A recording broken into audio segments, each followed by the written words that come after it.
Hello everyone. Before we get started on this week's episode, just a quick word that YouTube in all its infinite wisdom has decided that some of the Die Party games are now not suitable for advertising. It doesn't mean a whole lot for the content. I'm not going to censor the videos in any way, but if you'd like to lend your support so that Die Party can continue to grow, please check out the Patreon or subscribe on the Twitch channel. Enjoy the episode.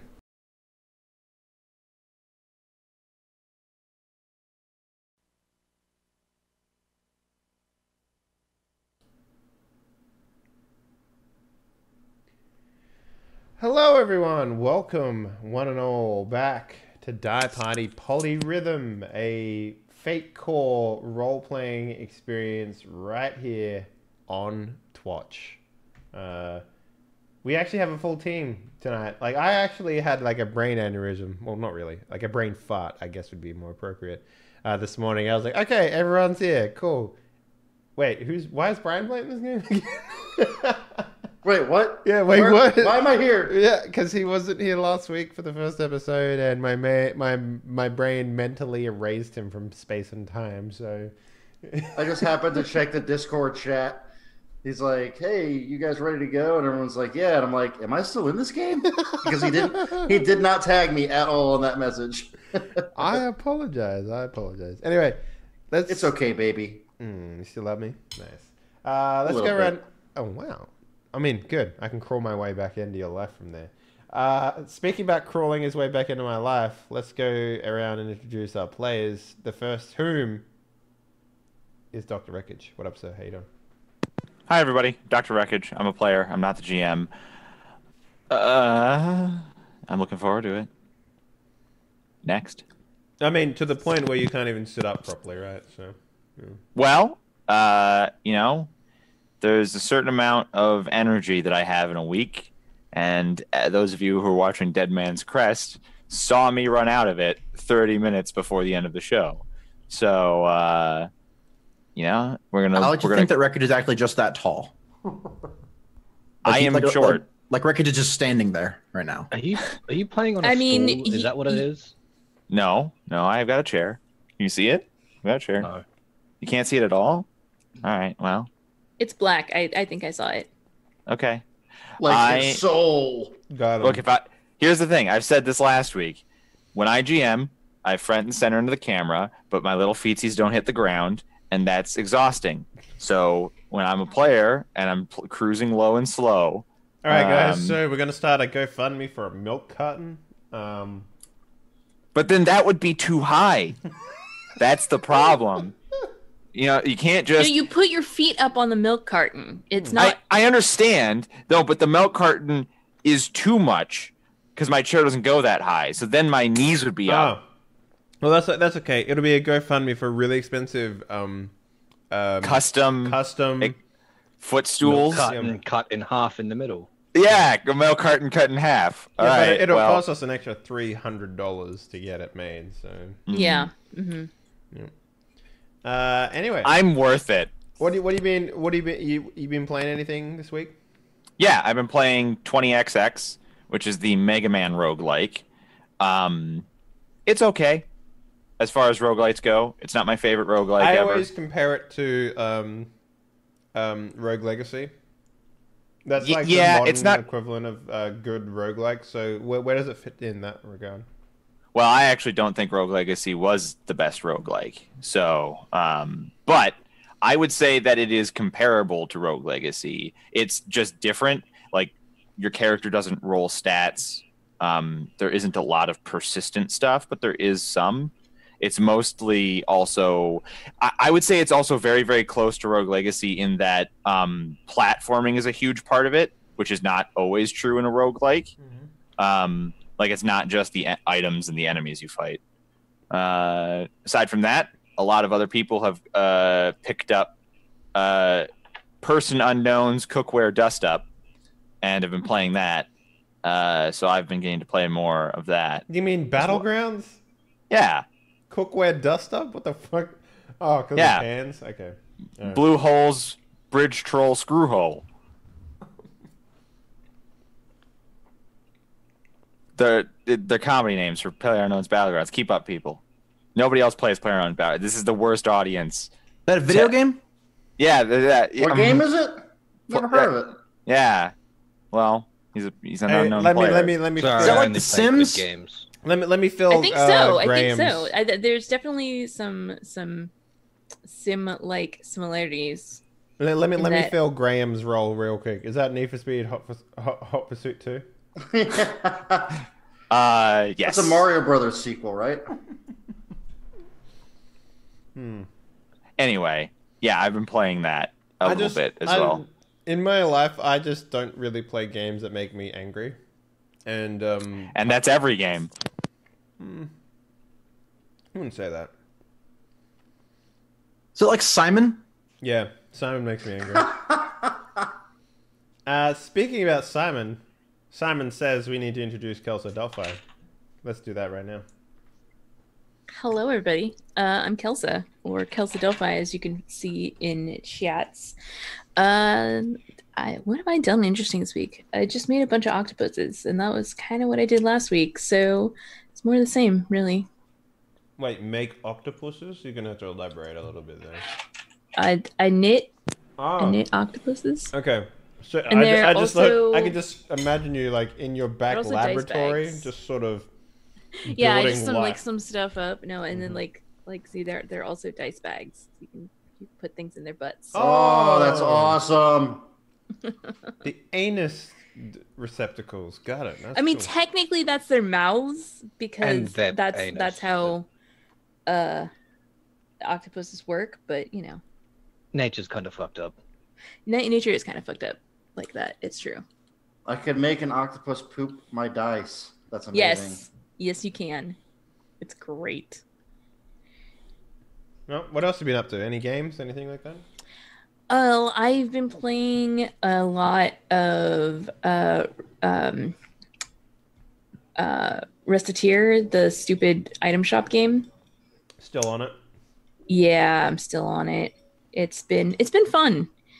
But it's been slow going because even though it says that I've got like, I don't know, probably 20 something hours on it, I've just been leaving it running in the background and then playing it in like 5-minute bursts.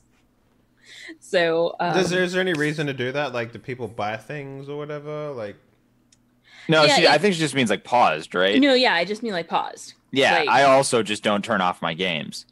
yeah, it's a lot like that. But I can never walk away from a computer with an open running game. That just no? no, I couldn't No? do it.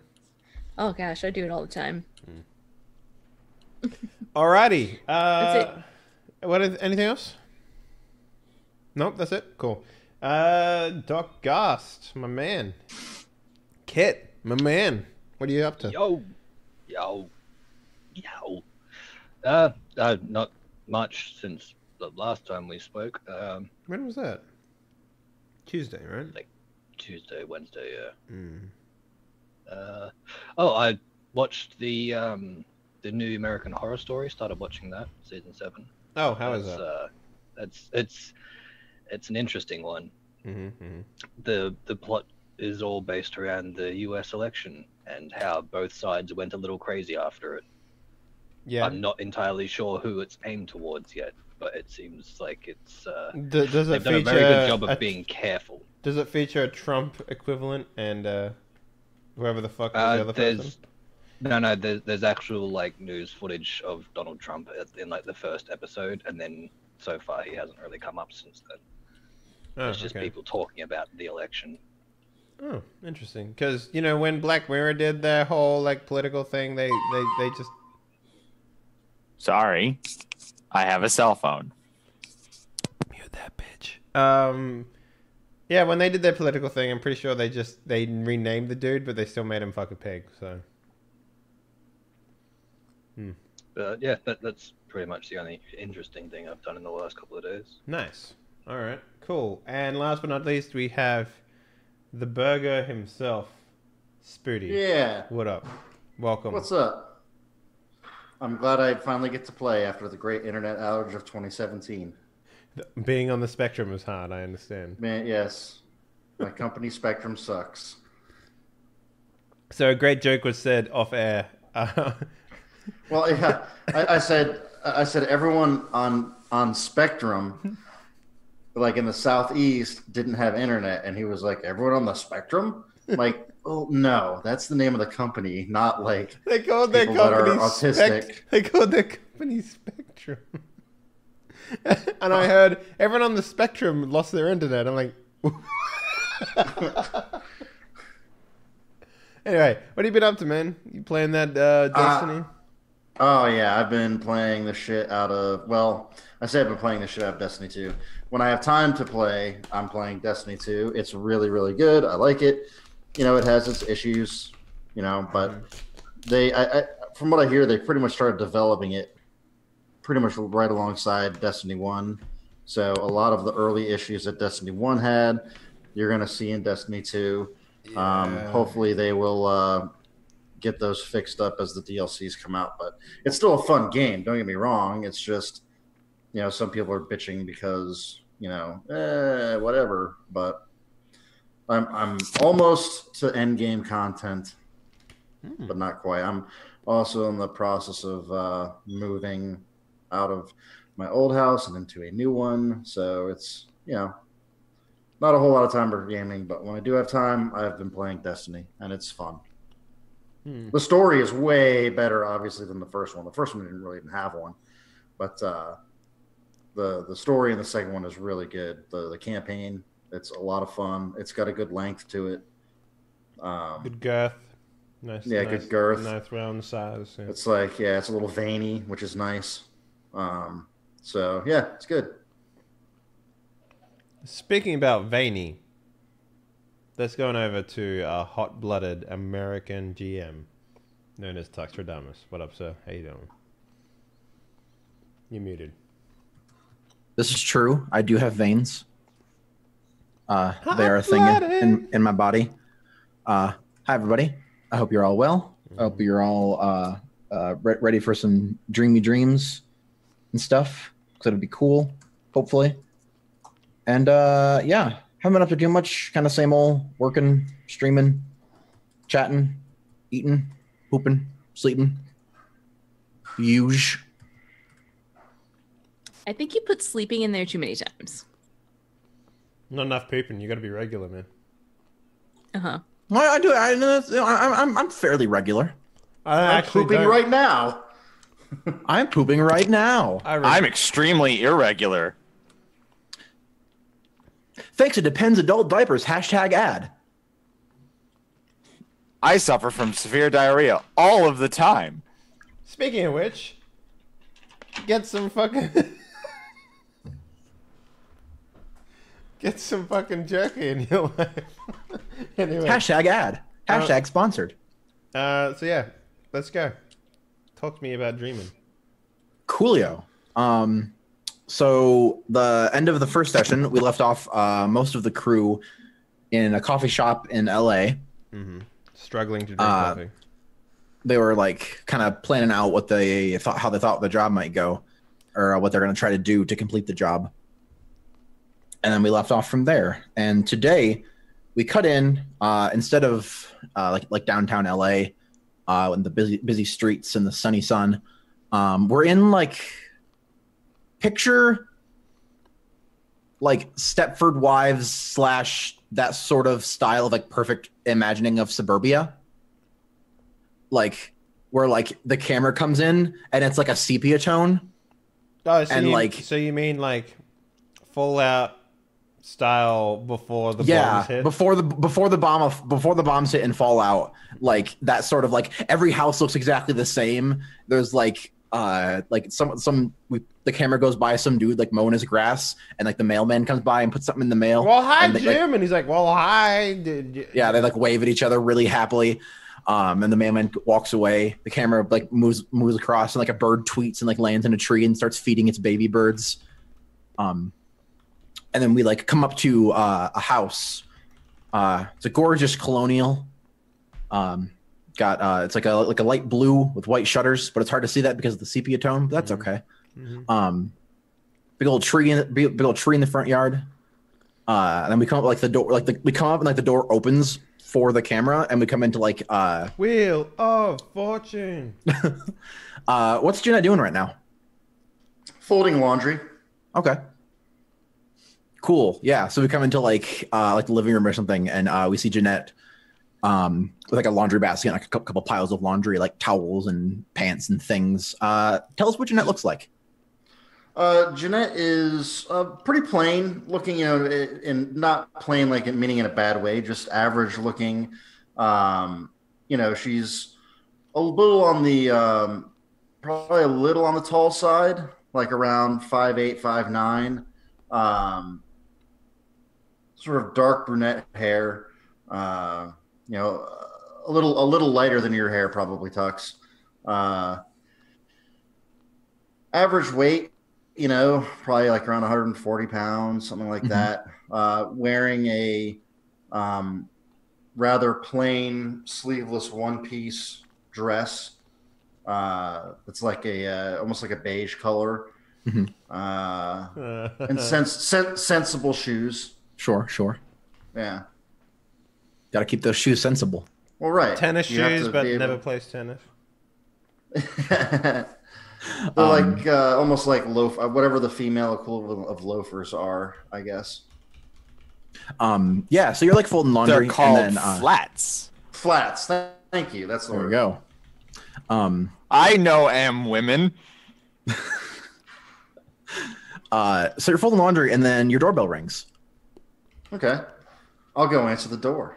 Okay. You answer the door, and it's a guy in like a really nice suit with like really good like Just short letting you know, crop, your like- Vault-Tec space is now available. like that like crop like they're like businessmen / politician-y like haircut, like short and like combed off and stuff. Like big suit. There's a person with like a camera behind him, and the guy is holding this really big check. And he's gonna win Publishers Clearinghouse at the start of this episode. And then he says, "Hello, are you Jeanette Berger?" Why, yes, I am. And he like turns to show like the check, you and him, and like into the camera, and like, well, congratulations, Mrs. Berger, because you have just won the Publishers Clearinghouse. Oh my god! I don't even remember applying. I don't even remember signing up this. Oh my god! That's okay. Hang on, real quickly, just for everyone who's not American, what the fuck is Publishing Clearinghouse? So Publishers Clearinghouse is sweepstakes. it's a magazine Sweepstakes. filled with advertisements and nothing else. There's no real content in it. But because by purchasing it, you get put into the sweepstakes to win Publishers Clearinghouse, which It's is like $10 million or something. yeah, it's like a lottery where you pay for a magazine that's filled with ads, and you maybe win Publishers Clearinghouse. Can I just say, 100% the most American thing I've ever seen. Totally. Like, the American obsession with advertising is fucking insane. Like, you wouldn't even notice it unless you weren't American. Can I just say that? Like, But yeah, it's like a huge thing where like they'll just show up at your door and be like, "You won!" And like, "Holy shit, I won!" And then your life's over. Holy fuck! That is what Jeanette Berger looks like, Dave. That picture you posted. That's pretty good. well, when you describe, I'm wearing a beige dress. I'm like, oh, so you're the chick from Silicon Valley. Okay. Yeah. So and then the guy like is holding the check and like hands it to you like with like a big smile like at the camera. Okay. And like the check says like $50 million or something, like some huge. It's probably even like it's probably even more like outlandish. It's like 50. The check says $50 gazillion. I can't even count how many zeros are on this. Oh my god. No, I like the idea that, like, here's your check, and unfolds. Yeah. So, like, it just show keeps more unfolding. zeros. Yeah, so he like hands you the check and says, "But wait, Mrs. Berger, you don't just win the money, you also win something else." What? There's more? There's more. There can't possibly. I don't know if I can handle There it. can possibly. Come on out. And he like does a big wave, and like from like behind like a shrub, we see Kit Blitzer just kind of emerge from the foliage. Oh my god! And he walks up and like smiles big into the camera too, like so he's like kind of in front of the guy in the suit. Is his hair combed? He looks exactly like Jeanette Berger remembers seeing him in the last thing she saw about him. Probably like some sort of like safari outfit or something. Like, Kid, you're my favorite. You are my absolute favorite. Oh, I know. Oh, I've seen everything that you do. It's pretty magnificent. Everything. Everything. That's right, Mrs. Berger. You also won a trip with Mr. Blitzer to the Serengeti. No. Where you Shut up. And then like we in the dream see like a Price is Right style like video of like really, really attractive people doing stuff in the Serengeti. Wait, it's a dream? Yeah, totally. You couldn't tell where the part where your character showed up, but Tux was the one who spoke for him. That didn't clue you in. Hi, I'm Kit Blitzer. So like in the dream we see two like really, really attractive people just like in a Jeep like with like binoculars like Yeah. and like they like point at an elephant and the elephant like goes and then like we cut back to the sepia toned house and then that's right, Mrs. Berger. And you wait a minute, how do you spell your name? It's Berger. Oh, this is for Jeanette Berger with a U. Sorry, our mistake. See you later. Don't. And then the camera guy just turns off the camera, leaves. The guy puts the check back, like he like pulls it away from you, like puts it under his arm and just walks away. Don't go, Kit. And then Kit's just like, sorry, I've got to go surprise you other Jeanette Berger. And then he turns and just follows them. Yeah, across the road to Jeanette Berger's house. Yes, across the road to your neighbor Jeanette Berger. Who's also prettier than you. Who's also prettier than you. That's not even where Jeanette Berger lives. Wow, that sucked, didn't it? Yeah. There's someone in your house. What? There's a woman in your house. Like she's at your she's like in your kitchen at your counter. Like mixing a drink. Am I scared? Like, am I nervous about it or like? You don't know this person.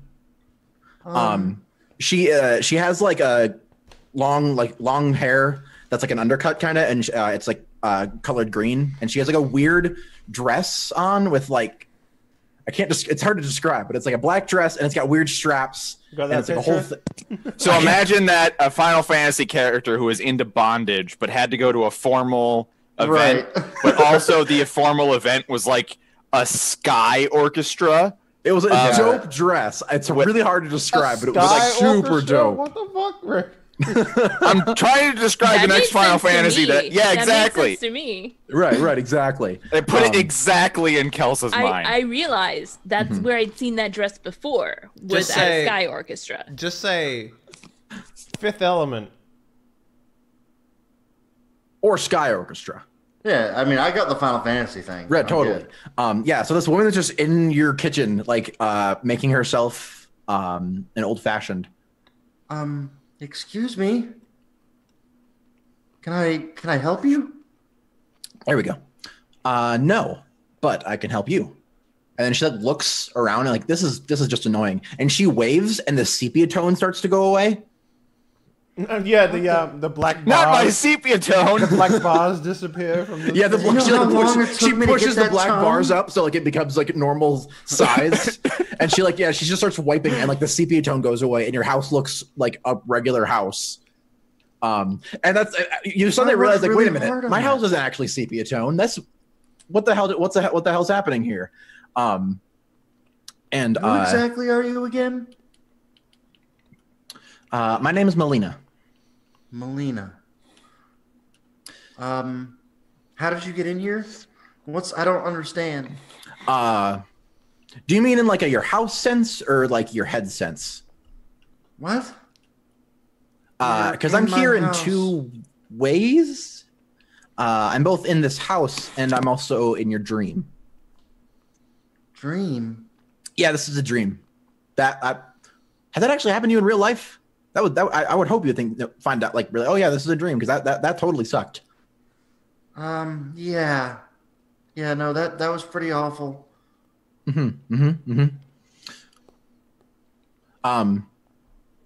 So I'm dreaming. Yeah. You're talking to me in my dream. Uh-huh. Now I know it's a dream. Why aren't I waking up? Because that's not how it works. Okay. Yeah. Basically, I'm another person, and I belong to an organization that has the ability to enter other people's dreams. Okay, but if this is a dream and you're telling me this, how do I know that this is real?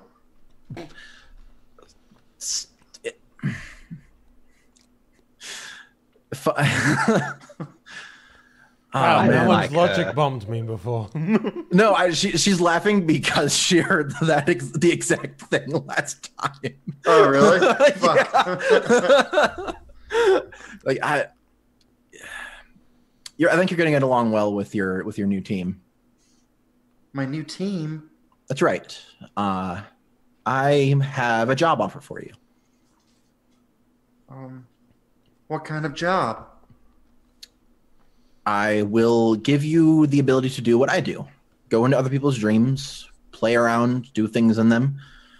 And you and a few other people will be assigned things to do in those dreams. And should you complete them, you will receive money. And you will also get to keep your abilities and use them when you're not on a job. I mean, Which I is- like money. Money's pretty good. But also, Kitlets. I also like abilities. Is that like All right. being able to tie your shoes faster? It's like, yeah. Well, I mean, I guess since, this is just a dream or whatever, I'll gladly go along with whatever you're selling. Cool. Knowing Great. full well that in a few hours' time, I'll wake up in my bed and probably won't remember anything that we've talked about. Yeah. Okay. So, and she just hands you a feather. Okay. Take that. Just the act of taking it is enough. You don't have to do anything with it. Just like take it and acknowledge that you're taking it. Okay. I'll take your dirty bird feather. It's not a what? You know you can catch diseases from these, right? No. They carry bacteria. It's a and dream feather. parasites. It's a dream feather. Oh, So you can get a dream parasite. Well, it's not an actual feather. It's more like a metaphor. okay. But it is a feather. Right. It could be. It's just. My boss likes feathers. She kind of looks at it and is like, okay. So you can get And a she- metaphorical parasite. And then she also hands you an old 2000s style flip phone. Okay. I miss flip phones. Me too. So the feather was just a metaphor. This is an actual phone. As long as you take it and want it, it'll stay with you, and you can use it to call me, or I guess whatever other numbers you happen to get that you can contact in dreams. Is your number programmed in here already? Yes, it is. Okay. Oh, yep, there it is. Mm-hmm. That's a strange area code. It's not it doesn't exist. It's just Man, fake. Melina goes through some shit. Well, okay. Good. Job's done. You've accepted. Great. I believe your team was meeting at a coffee house today. I will have one of them get in touch with you Okay.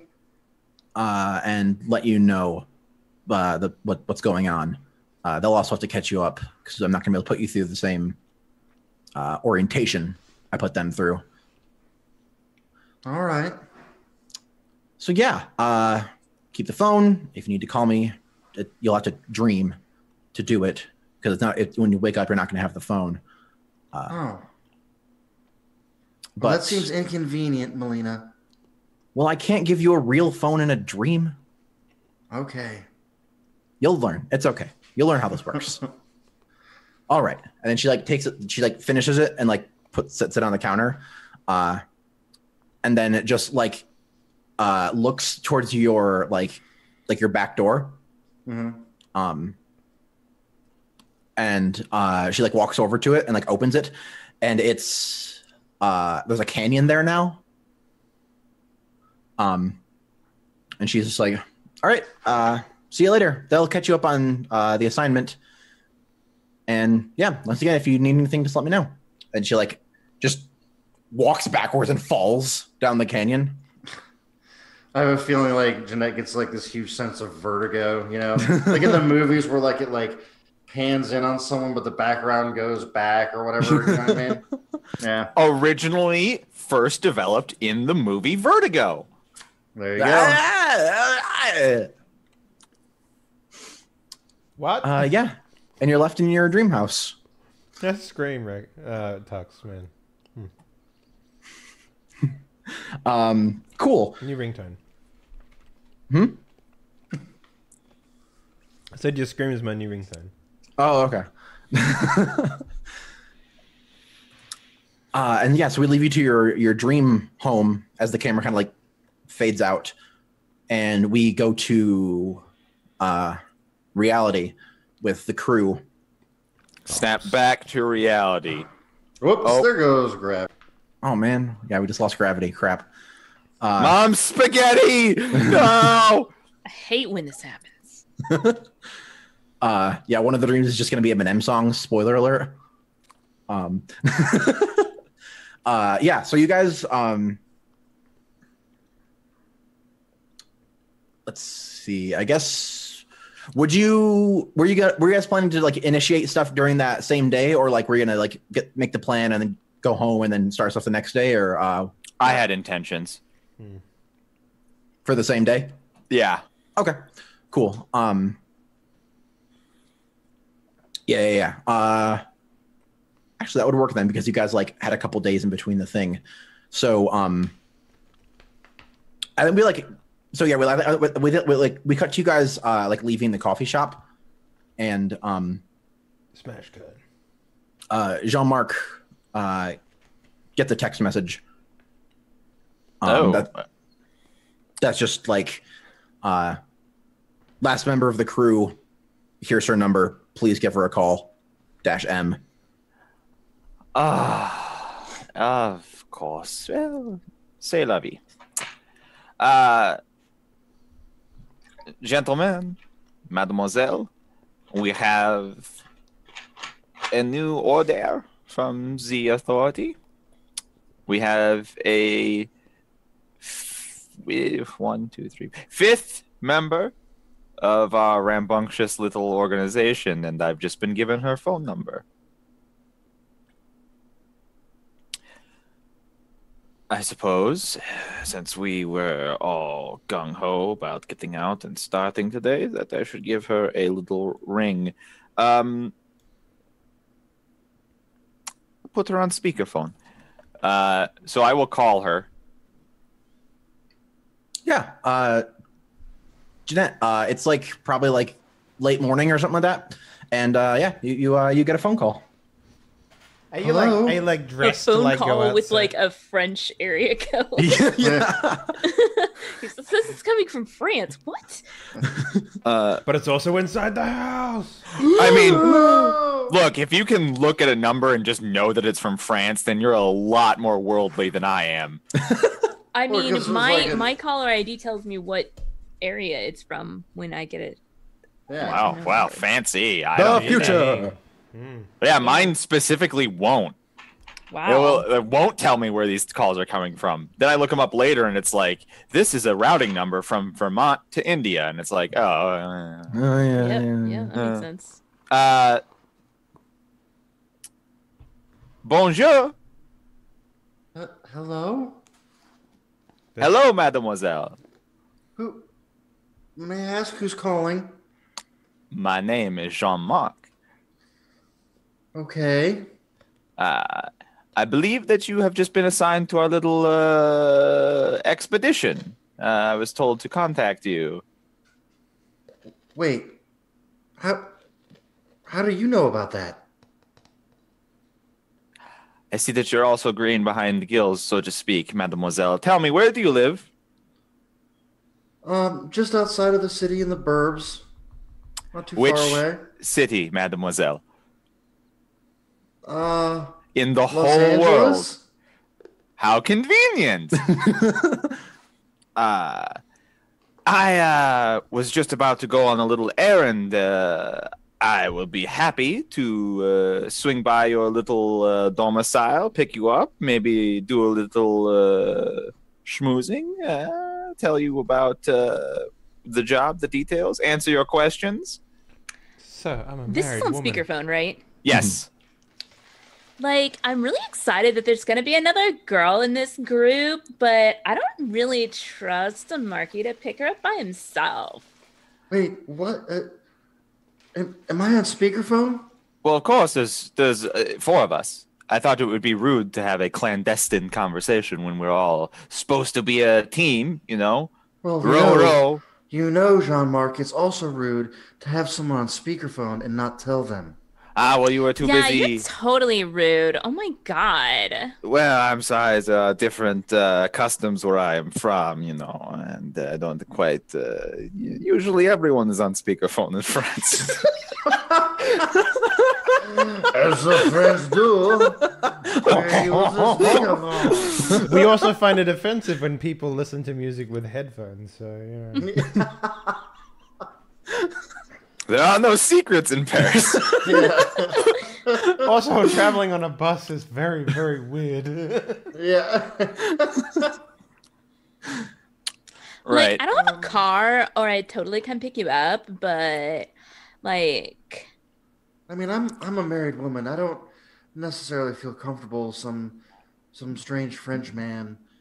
see, just that's coming what to my I'm house. talking about, Marky. You just gotta, like, you don't understand women at all. Mademoiselle Riley, do you even have a driver's license? I mean, like, technically, no. But, like, I've driven before. I had one, like, in the past, right? Okay, so you are capable of not wrecking a vehicle. I have a car. Right, but Mademoiselle, I'm sorry. What is your full name? My name? Yes, please. Oh, I'm sorry. How rude of me.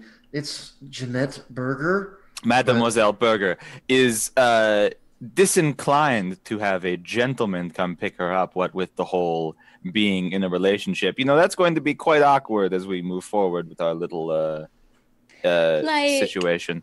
Barrett, how big's your car? Could, like, we go together? Also, as long as a woman is with you, it's okay. You don't know Yeah. how, like, you don't know anything. Oh my Mademoiselle Berger, what is it okay if they come pick you up together? Well, I guess so. There's four of you. No, I will not be joining. Oh, so three of you. Yes. I mean, I guess that's fine. All right then. Well, expect them over in time for tea. I don't have any tea. God. You Like, do not. It's just a delineation.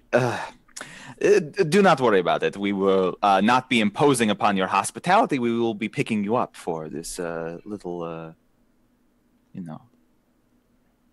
club meeting.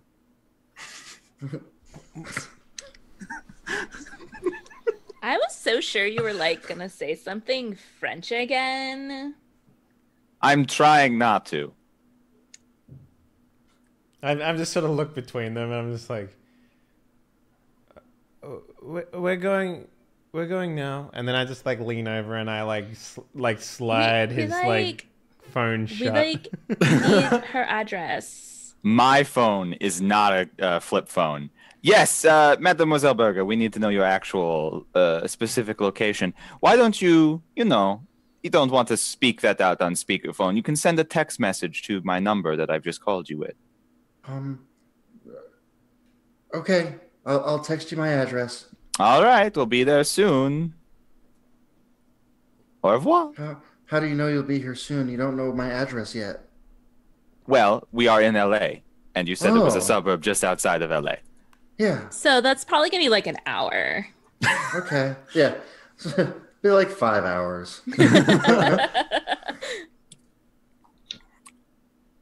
So, All right, so I'll hang up and text my address. Cool. So 1275 Are you Holly writing this down? Road, Los Angeles, California, This will be important later. Don't forget it. 90532. So There you I go. just write that on a piece of paper and hand it to Barrett. Yeah, read it back to me. It's a text message, so it's fine. All right. So Cool. Yeah, I like the idea that we walk back to my home, which is like probably center LA because I have so much fucking money from doing this shit. And I'm curious, what does everyone think my car is? A van Blues with Brothers. dark tinted windows.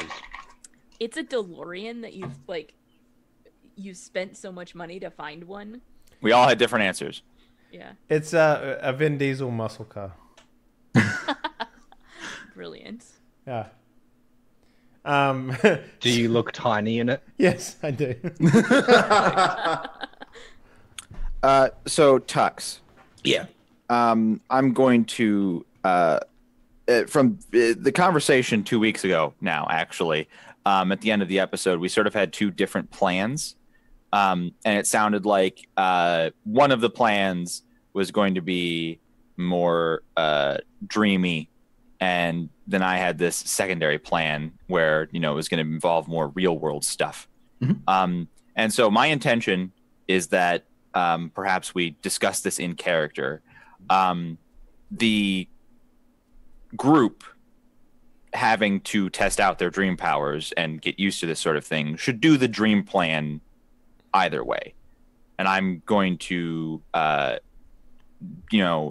help, but I also want to go do some of this real world stuff as a fallback in case the dream stuff doesn't work. I just want to make sure the job gets done, period. Yeah.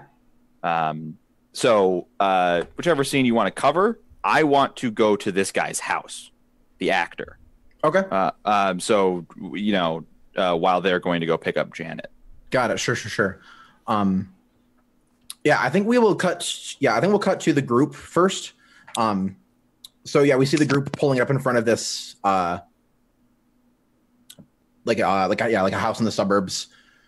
It's not quite as cookie cutter as it was in the dream. Yeah, not quite as perfect cookie cutter as the dream. The grass is a little too long. Yeah, exactly. But yeah, you guys pull up to the address that you were given. It was 1275 Holly Hill Road, Los Angeles, California, 90375. I think I got that right. I think so.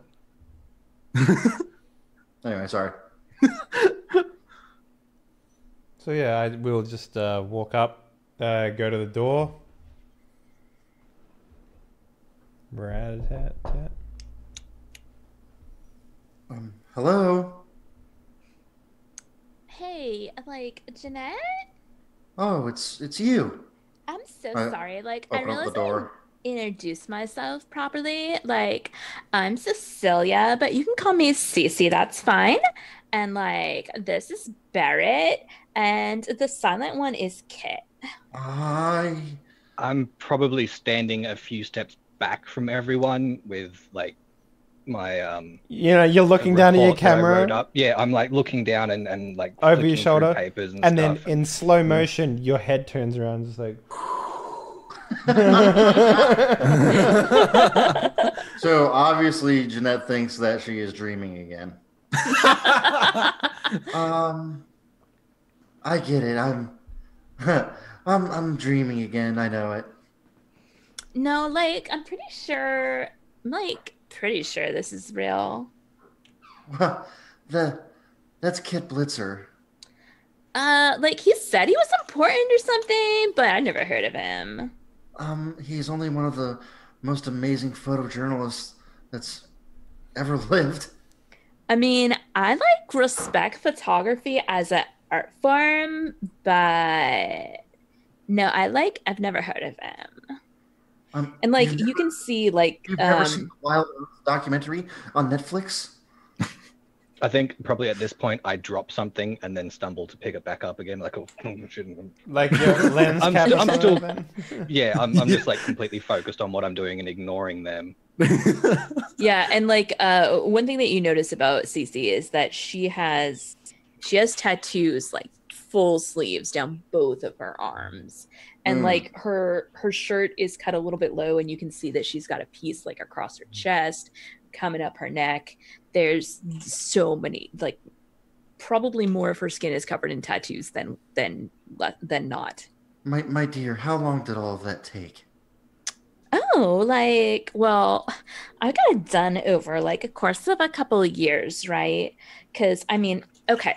So this one here, like just the snake part, okay, that was 4 hours for the black and white, and then 2 more sessions of 3 hours each to do the color. I also like the idea that at this point, like, I don't know if you noticed Barrett's eyes, but he was like, you know, normal eyes, and then the moment she starts talking about tattoos, his eyes just sort of list back a little bit. And Just glaze over. just glaze over. Like this one is the first one that I did for myself. Like, Wait, I'm sorry, you did it on yourself? oh, of course I did. Like, you can't just have your first tattoo be somebody else. That would be crazy. Well, I'm sure you'll tell me the stories of the rest of your tattoos at some point. We'll see. I don't know if we've got that much time, girl. Yeah. So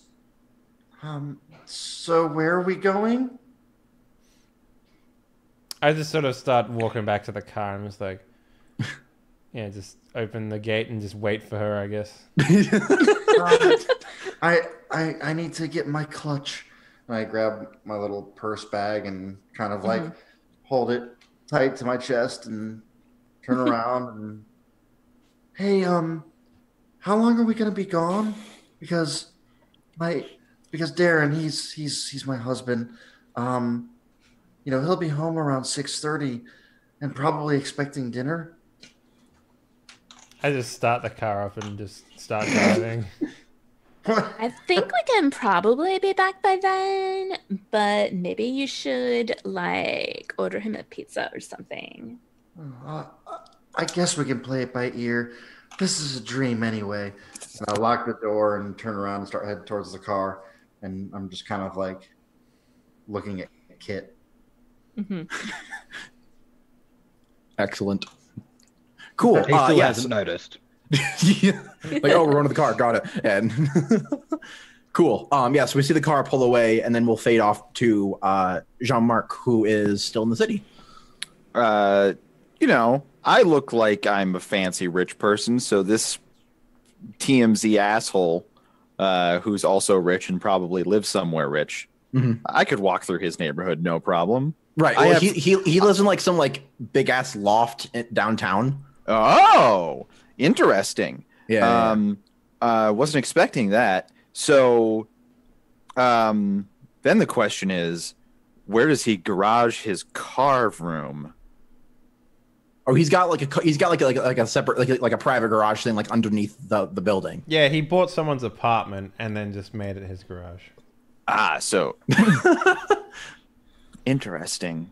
That's going to make this a lot more difficult. I was expecting mansion in the hills type of thing. Me too. It is LA, and he's also TMZ. But if he has a loft in downtown LA, picturing a loft in downtown LA. Like those like GTA 5, like the super expensive ones you can buy.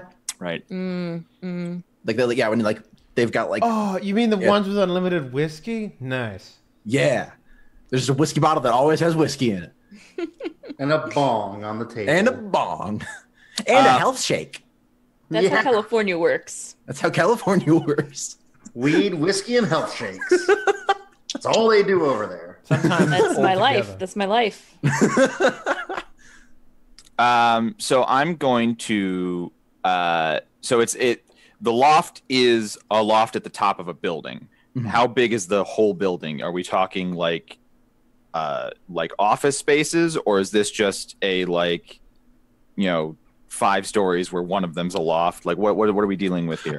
It's one of those probably pretty tall, maybe 30 stories, something like that.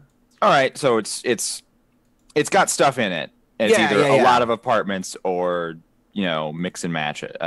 What is the story here? Like on the outside, probably at the front door, there's probably a tenants list or something, or a building occupation. Like, is it all apartments? Yeah. There's a couple. It's probably like a mix. There's probably a couple businesses. It's mostly residents. Okay. Yeah, it's one of those ones where you buy or whatever the space, so you can do whatever you want to do with it. And yeah, there's a couple that have been turned to offices, and so you see a couple business names. But yeah, most of them are just people names. All right. And yeah, then near the top you see Benjamin Brandley. Yeah. Of course. So I'm going to stroll into the front of space, and I'm going to have some keys in my hand. Sure. There's almost certainly security, a doorman of some kind. Yeah. There's also a receptionist is the wrong word for this sort of building, but a person that's at a desk. Doorman, security guard. That's all about right. There's a security guard and a doorman. Yeah. Yeah. Okay. So I'm going to walk in, and go up to the information type person. Mm-hmm. And I'm going to almost I'm handing him the keys and be like, Monsieur, I have a vehicle that needs to be parked. I have business in your building. Where is your building's parking? Do you have valet? No valet. It's right around the corner. Can you go downstairs, and then there's an elevator to take you up, back up here. So when she says he or she, what is the doorman? Oh, it's a lady.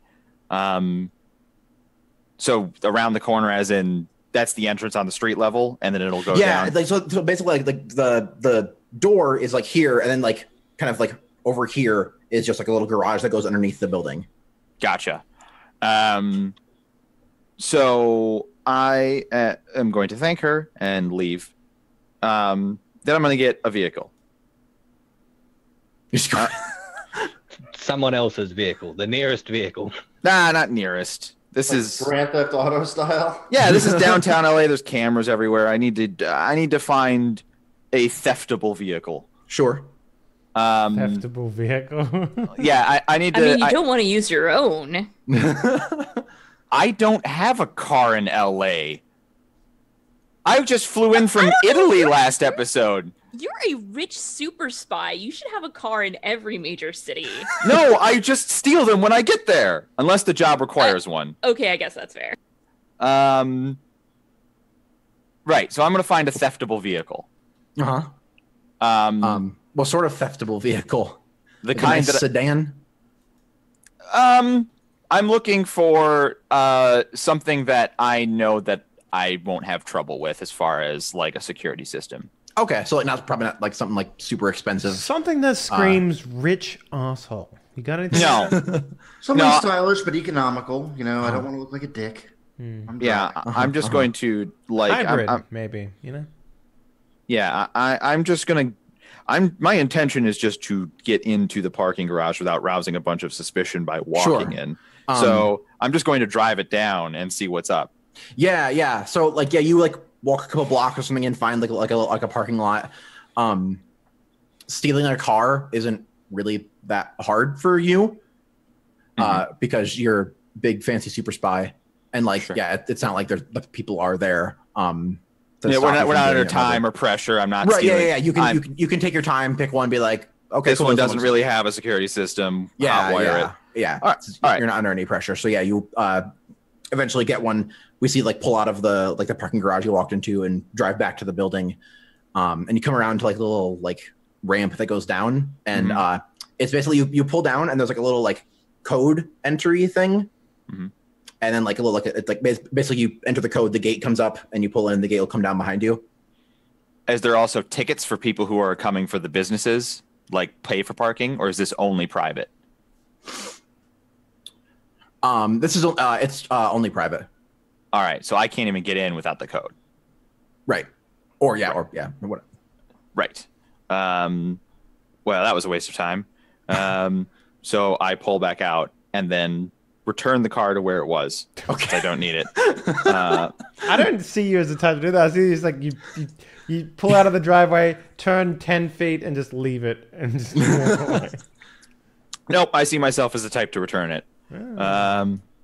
It's at this point, it's going to arouse less suspicion if it's back where it was. $100 bill in the broken window. Sorry.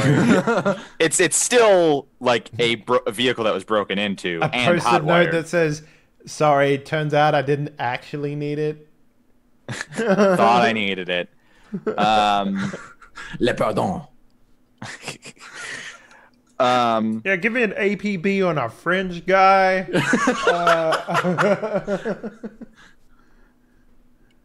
Calling all cars. We're on the lookout for a French man. Damn. Anyone that's French. Now just to clarify, this is a like modern setting, right? Yes. The flip phones are an archaic part of, like, it's stylish. It's weird. Right, yeah, it's just a weird dream thing. In real life, you can have whatever phone you want. So I can take out my phone and look up the businesses in that building, right? Yes, absolutely. Are there any of those businesses that pique my interest, like would service clientele? I guess what I'm looking for is I want to now be able to get the code by going upstairs and beginning fake business with one of these businesses, or pretending that I'm interested in doing business with them so I can get the code and park my car. Yeah, sure. I think there's a couple like there's one talent agency, there's like a tech company. There's like there are a lot of there's a few different kinds of businesses, probably like less than 10, and they're all kind of downtown LA businesses. Yeah, just like random sorts of like small office spacey kind of businesses. Like if they sell anything, they're like either they're like an online company or they're like a service company. So like there's like a talent agency. There's like startup companies. Yeah, a few tech startups, a few like the LA office headquarters for like maybe some company that like makes stuff somewhere else or whatever. There's totally some like easily one of those you could like any investment or insurance. Oh, totally. Yeah. Okay. So I'm going to attempt to contact an investment or insurance type place with the lie that I either want to invest or insure some old French wine. I'm sorry, the way that came out. Yes, I'm going to contact an insurance or investment place so that I can insure and or invest some old wine. And it's like, you go to a bank, like, I'd like to make a deposit and put a bottle of wine on the counter. No, see, you guys are laughing because you don't know that wine is actually used. No, I do. Just currency. The way that you fucking said it was like. Well, because it's either an investment or an insurance place, and I'm either going to take the insurance out on the bottle or invest the bottle as collateral. Like, one of the two is what I'm going to do. It's an insurance place. All right, so I want to insure some old French wines. Yes. And like that's going to be. You don't just walk in and say, I want to insure some old French wines, because that is weird. So it's going to be warm them up a little bit. Foreplay, you know? Well, no, I'm going to leave a message or send an email or whatever. Like I'm going to make it look official. Excuse me, But- sir. How much on a scale from 1 to 10 do you enjoy vinegar? So I'll basically wait for that reply or that them to call me back or whatever, and then Sure. when they do, I will come back with, I'd like to, bring it in or whatever. I'd like to, blah blah blah blah Sure, blah. sure. Yeah, so maybe like 20 minutes later, you get a call. And then it's like a younger guy on the phone. Hi, it's Danielson Consolidated Insurance calling for a whatever fake name you gave them. Pierre. That's a fake French name. So racist. Pierre Baguette. de Lafayette. Damn it. Yeah, this is Danielson Consolidated Insurance. My name's Greg, calling for a Pierre de Lafayette. Oui, you have him. Bonjour. Good. How's your day going today, sir? Fairly busy. And I'm trying to get quite a lot of work done while I'm in downtown Los Angeles. Lovely city course, you have here, by the way. I'm glad you're enjoying it. So I see you left a message, potentially wondering about insuring some assets of yours. Yes, I just acquired them on my business trip over here. I'm a purveyor of these wines, and I would have to take them all the way back to France to insure them with my typical company. And I'm terribly worried that something will happen in the journey, considering just how highly valuable they are. Of course, yes. And your business was recommended to me by a friend, and I happened to be in the area. So I was hoping, nothing too over the top, just a quick thing in case something happens in transit. You understand? Oh, sure. Yes, we offer many varieties of insurance. We can cover travel. Store if you want to store it here. Whatever you're thinking, really. Would you like to come in? Would you like to come in for a meeting? Absolutely. When's good for you? Let's see. I believe. Let me check my schedule. 7 months. Clack, clack, clack, 7 clack, clack, months clack. from now. Is that good for you? After lunch around 2 sound all right for you? Excellent. Does your building have valet parking? Oh no, there's a parking lot on the side. Here, I can give you a guest code, and he gives you like a 5-digit guest code to get in. Excellent. Thanks you very much. What was your name again? My name's Greg. I'll kill you last. Hang up. Thank you, Greg. I'll look forward to seeing you. Right. So, hang up. Mhm. Is the car still there? Yup. All right, I'm gonna get that car again. And I'm gonna use the guest code, and I'm gonna go in the parking You garage. take back your post-it note with the $100 bill, and you just like, Stuff it back in my lip helmet. Right. Cool. So. rescind that APB on that French person, by the way. Yeah, that's how it works. If you give it back, it's not a crime. It was just aggressive borrowing. Yeah, so we see you drive up, enter the code, and the gate starts to open up for you, and you pull in. And then I think by now the rest of the crew is kind of getting back into LA proper, and I think it's good time to take our first break. I agree. Good, Adam.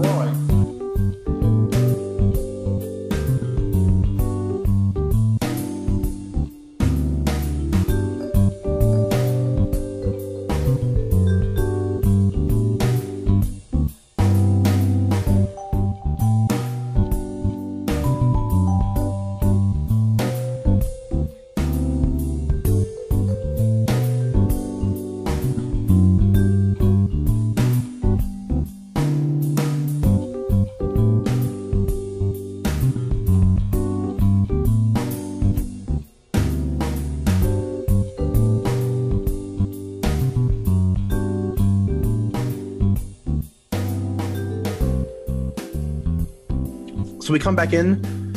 We see Barrett's muscle car and the 4 of you in it, kind of pulling into the main city of LA. Yes, we do.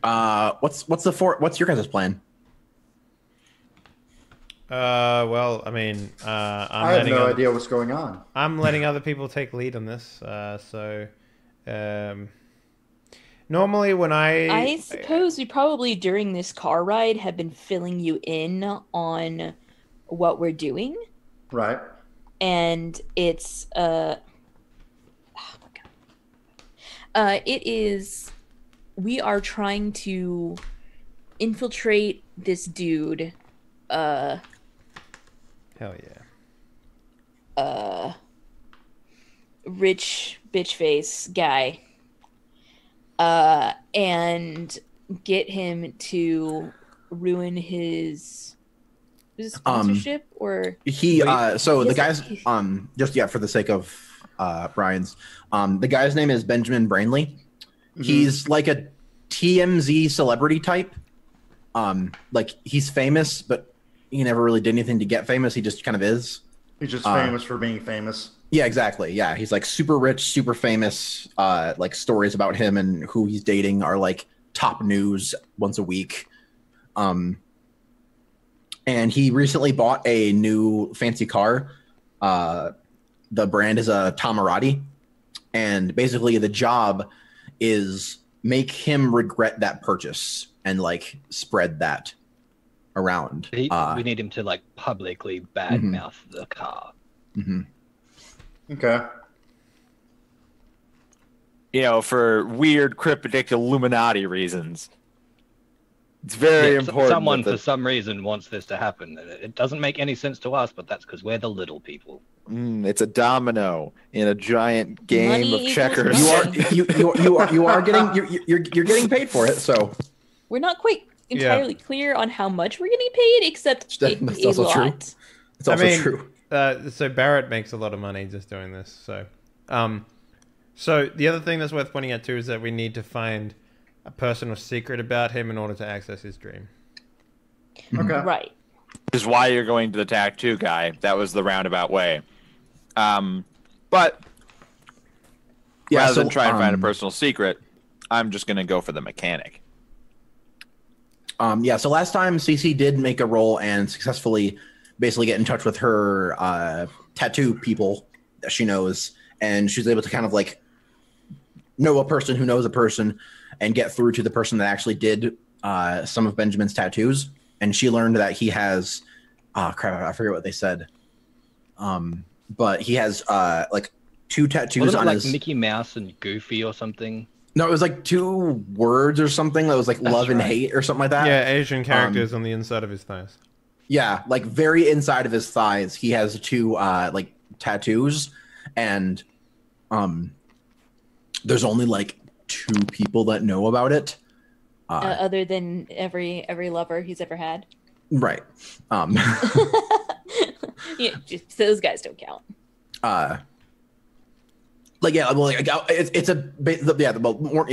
point more is it is a kept secret of him, and that's potentially like big enough to be basically like there's like the key is to have something personal of his, so then like when you try to get into his dream, like it's basically a key kind of thing, and that's something that's personal enough that it could let you guys in. Makes sense. Now, is it something that everyone would be able to use if I was to spread this information to them, or are they each going to need to find their own key? No, yeah, you could like spread it to them, and okay, they would be able to use it. Gotcha. Mm-hmm. Cool. So, I mean, we have that. So, I mean, is step 1 just like jump in his brain and try to inception this shit? So if you don't mind, I'll probably take lead on this because I've done it before, right? So, yeah. I reckon what happens is I drive you all back to my place, and it probably has like an office room that's dedicated to, you know, doing this sort of thing. Mm-hmm. So you know, we get the scene of like everyone like we're parking in the car park that I have, and then we're going up the elevator. And I imagine this entire time CC's still just talking about what this is to I know, like, Jenna, I did not expect you to be so into tattoos. It's really great to talk to someone who really cares. I'm like, I'm just being nice, but you know, I'm not. I don't want to let on to that. Oh yes, they're very beautiful. I like the idea that this scene is taking place in the elevator, and the camera's on the elevator doors looking at us standing there, and myself and Kit are in the front, and you two are in the back, and I just like eye rolling like that. The camera can see. Meanwhile, Kit is probably still fucking around on his camera. It's so nice that you're so proud of all the artwork on your body. Because I wouldn't be. Well, you know, like, I haven't even done half of these pieces myself, but it really means something when you connect with other artists. You know, when they're like putting things onto your body, it's like a spiritual connection, you know? But yeah, I totally get that. You seem like you would. I'm a very spiritual person. You seem pretty chill. We arrive at the loft. We go out. You know, I take off like my jacket and like my bag, and take off my shoes. Leave the scarf on, obviously. And Right. do you tell everyone else to take off their shoes too? Yeah, like maybe CC starts walking. I'm just like, take off your shoes. He doesn't even need to tell Jeanette to take her shoes off. CC is totally up on that kind of thing. That is taking your shoes off is a thing that she would notice and respect. Okay, cool. Yeah. She's not Valley Girl 100%. I mean, she is, but that was part of how she was raised. I think the floorboards. Kit probably would notice after having already walked in. Yeah. And then be like, oh shit, and go back out and take my boots off. So yeah, I'll take you guys to like they're like I guess like almost like salon style chairs. Yeah. And the room is filled with like tranquil music and maybe like the sound of like a waterfall or something like that going on in the background. This is pretty nice. Thanks. Take a seat. I had the liberty of bringing in a chair for everyone. There's like obviously one chair missing for where Jean-Marc would obviously be, but he's not here, so. That's really nice of you, Barrett. Thank you. So there's also like a TV in the room or whatever. So you know, there's like with a dossier of dude up on it, I guess. And you know, it would probably like go over the information that is there, maybe showcase the key or whatever, and you know, just put him in everyone's mind, I guess, for making it easier to go in. There's also, I imagine, like, I don't know, maybe I can take a little bit of liberty here, Tux, but agency patented sleeping pills or something like that, or like an injection. It's probably more like an injection or something like that to force sleep. I believe we established last time that with our powers, if we want to fall asleep, we do. Okay, so it's exactly like that movie. Fuck, what's it called? The one where they go into the dreams and shit. Fuck, what's it called? Inception? In Inception, they have drugs. Yeah, in Inception, it's a drug, but in this, because it's weird powers, basically, you like, when you're like, I'm going to go infiltrate a dream, you can just kind of make yourself go into your dream state.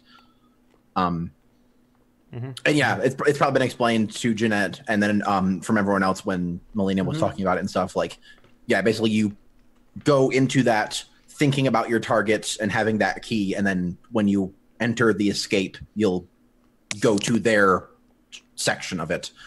Yeah, and so yeah, you guys are in these big nice chairs. The TV is probably playing like new sections of him from like TMZ or whatever. And each one is like he's on like a different girl on his arm in each one. It's like from like weeks apart and stuff.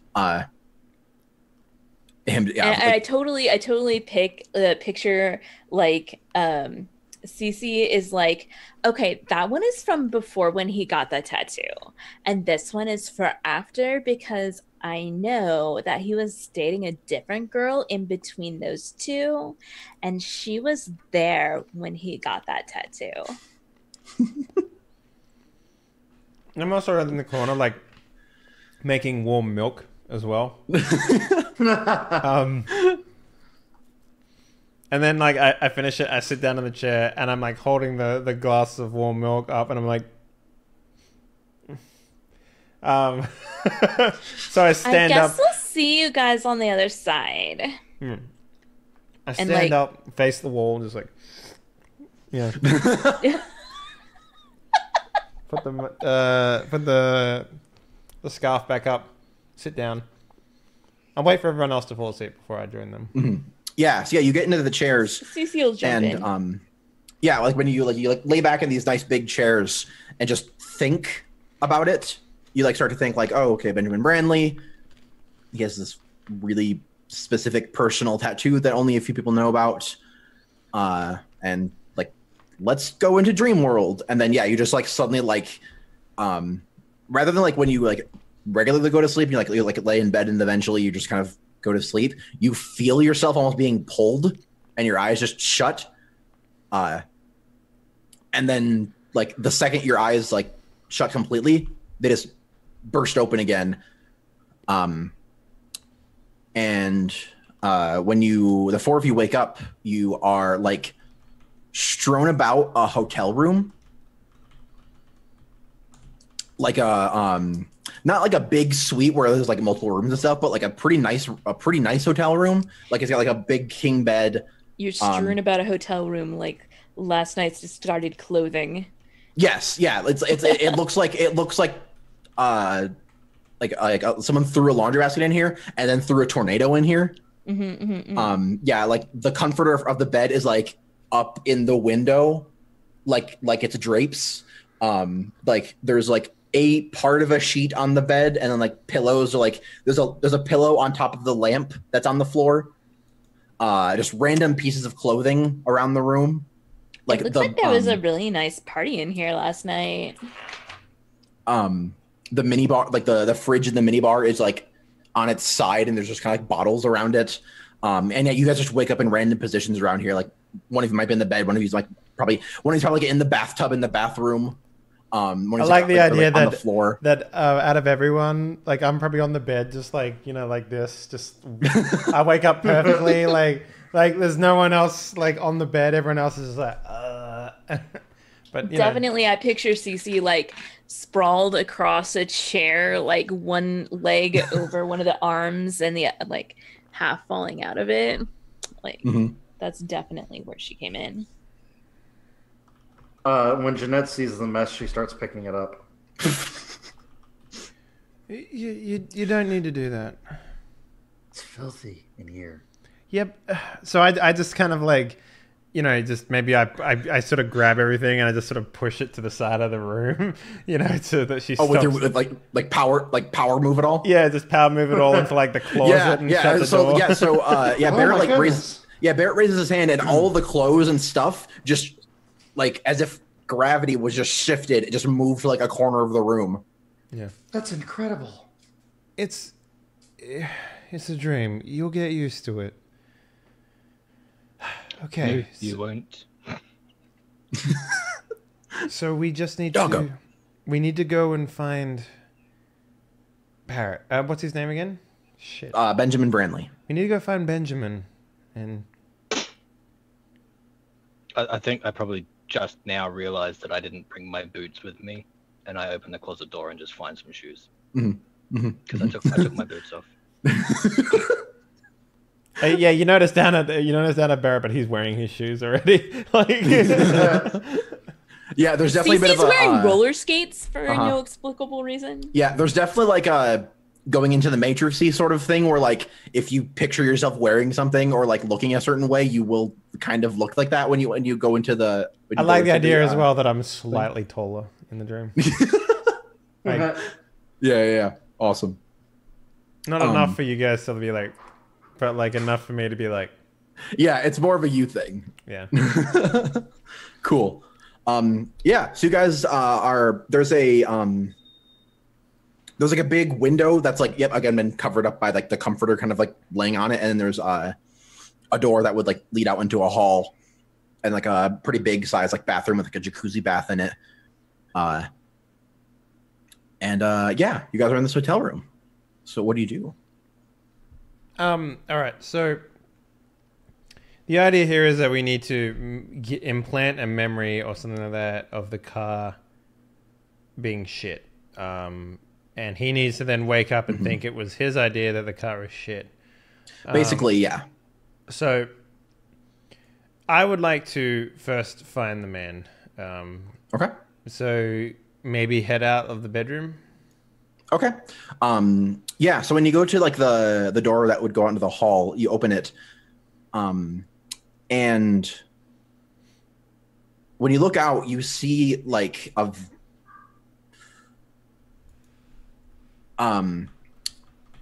hardwood floor in front of you. Mm-hmm. But like almost like you were like really a lot closer to it than you would be. Like it's a very big hardwood floor. Okay, and then like when you look, the wood slats are like really big instead of being like normal sized.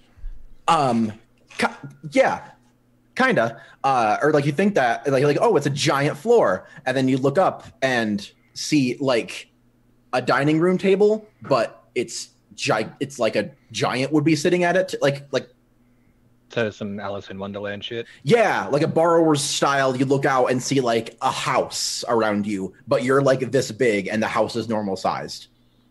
So yeah, you see like. I think we found his ego. So you see like a dining room table with like chairs and stuff. You look over and see like a big ass kitchen off to the side. And yeah, you look back. If you look like if you like look back at like what you came out of, it's like a little playhouse thing, like like you like play with like toys and like action figures and stuff in it. Okay. And yeah, you like walk out of you walk out of a house. You look at like back and like it's the hotel room, but like it's also a house on the outside. Okay. And yeah.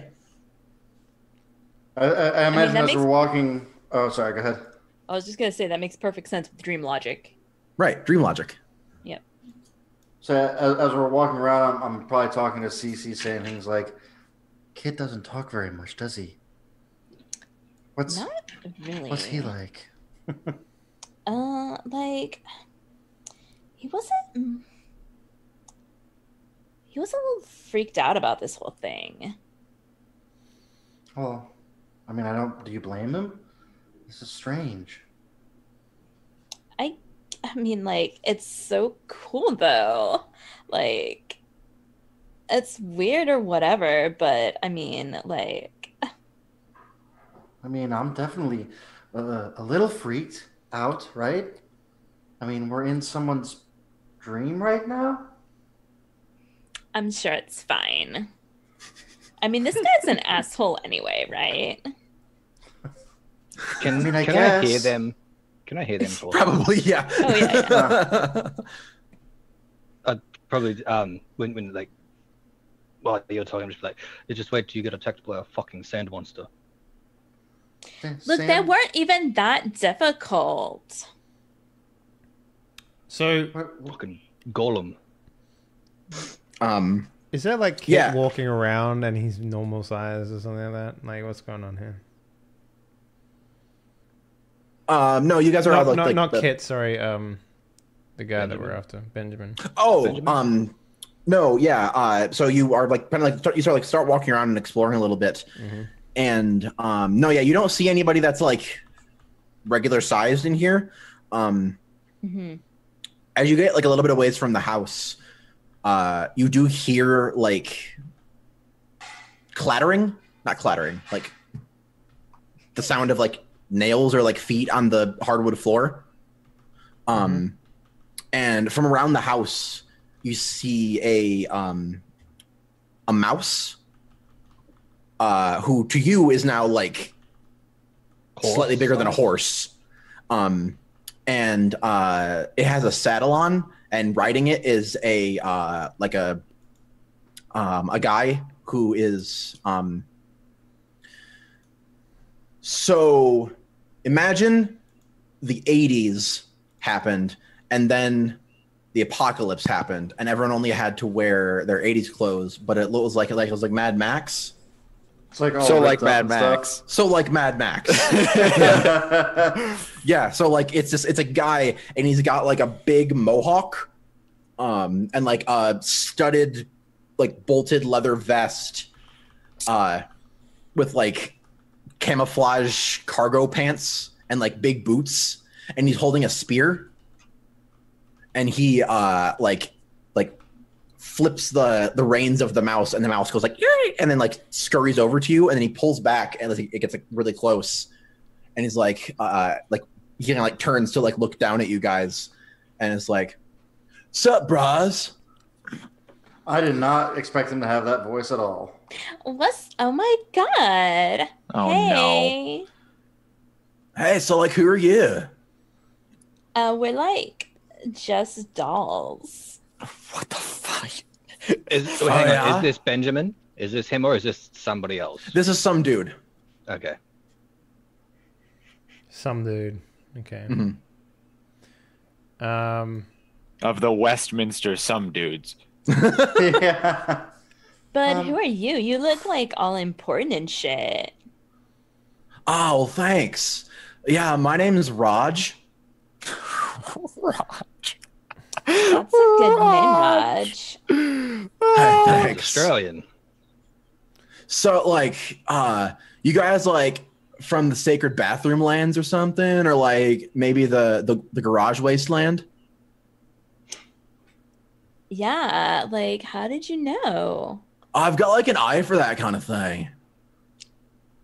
Cool. I heard there's good surfing in the bathroom. Oh my god, I haven't even tried that. We haven't got that far. Oh yeah. So what are you guys planning on doing? Just chilling. Nice. Jesus Christ. Do you happen to know anything about a car? Oh yeah, there's like tons of cars. What kind of car are you talking about? Like a Jeep, like a truck, like Like a a Tagati? station wagon, Are you just naming like an cars that electric exist? car? Like a Tagati. That's what it was, right? Tamurati. Tamurati, sorry. Like a Tamurati. You know, VIN plate number. Blah. No, I don't.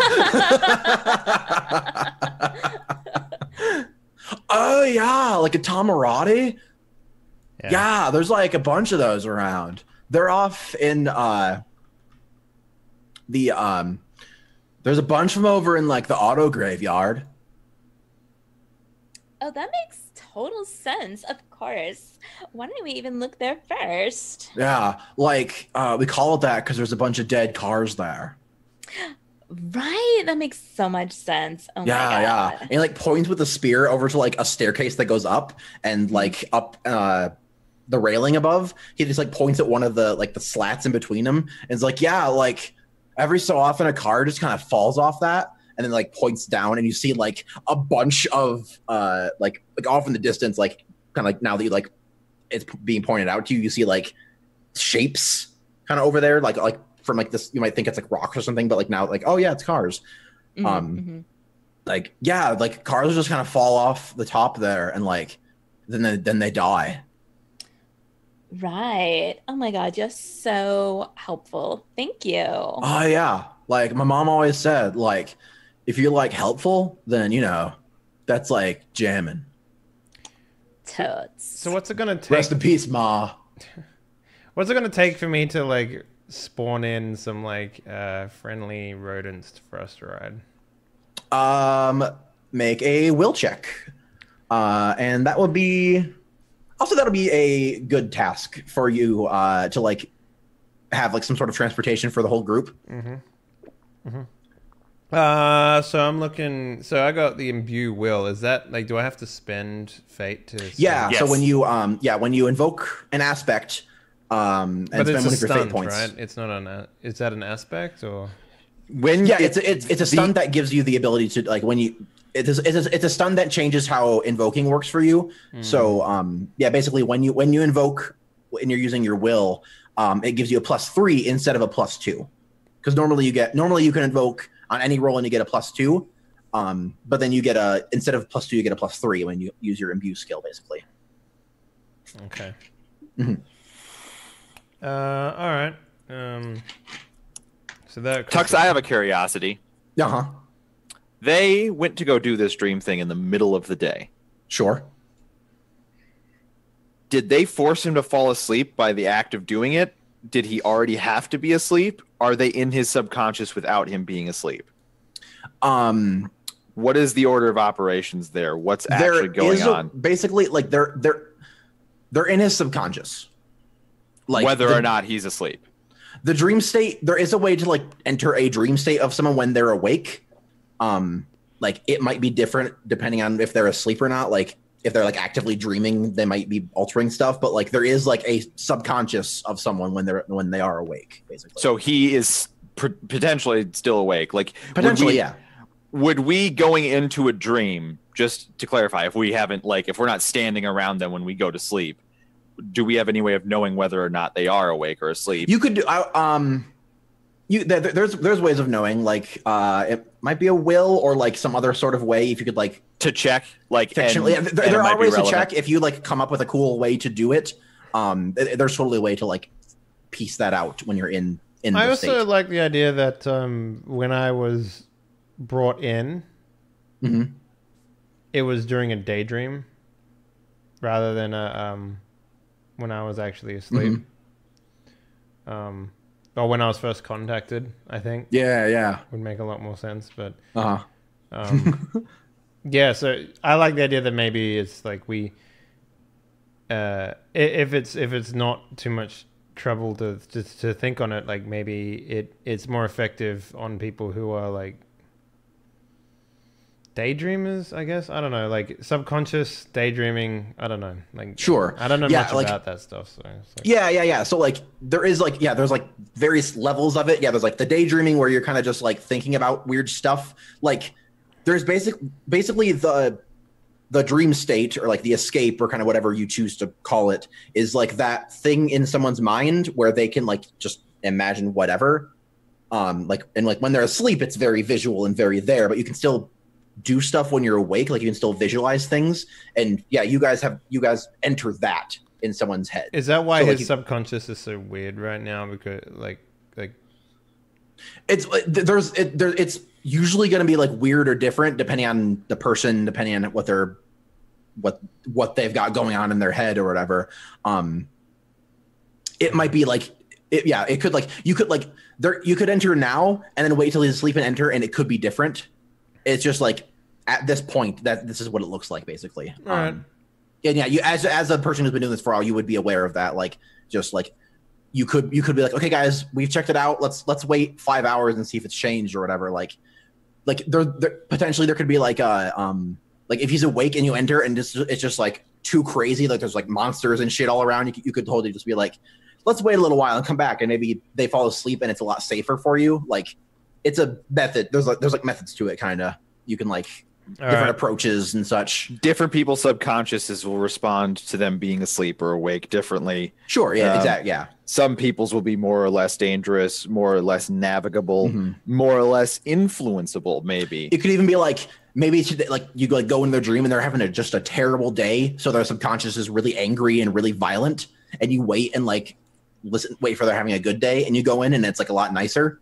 So okay, here's something I want to ask now. If they're awake and you're in their subconscious, obviously not for free, but is one of the things you can potentially access like their wakeful perceptions? That's a good question. Like giant eyeballs that you're looking out of, like in the sky. What if this was inside out all along? What if it's even something along the lines of like you allow people like? Could we jump into Jean-Marc's brain, subconscious. Potentially, yeah. And like it just might not be sort of- real time, but like I think you could find the part of their brain that's like processing stuff. Like there wouldn't be like two giant eyeballs and you're just watching them as they walk around, but like you could potentially make a way or find the thing where it's like, okay, cool, this is what they just saw like a few seconds ago, and like got it. Or yeah, there's potentially it's totally a potential thing. It would just be a matter of like us doing it and like figuring out what it looks like. Mhm, mhm. Right. So back to Road Warrior, was it? Yeah. Right. Yeah. So you wanted to spawn in some. So some stunts. steeds. Yeah. So I'm a little confused here. I have stunts. Mhm. Do I have to spend a fate point to activate all stunts? Nope. It'll say in the stunt what the activation is. So some of them are spend a fate point and do this thing, or some of them are just when the narrative follows this, you get the bonus. So like some of them are like when you're fighting and you really like and you're using one-handed swords or whatever, you get a +2 because you're really good with one-handed swords. Or like when you're convincing someone while you're wearing a disguise, might be a stunt or whatever. Okay. So it'll like the stunt itself will say when it happens. So let me look at your sheet and I can like be more specific. Yeah, so like a lie whisperer, whenever you make an empathy roll to discern or discover lies, you get a +2. You don't have to activate a fate point for that at all. Okay. But then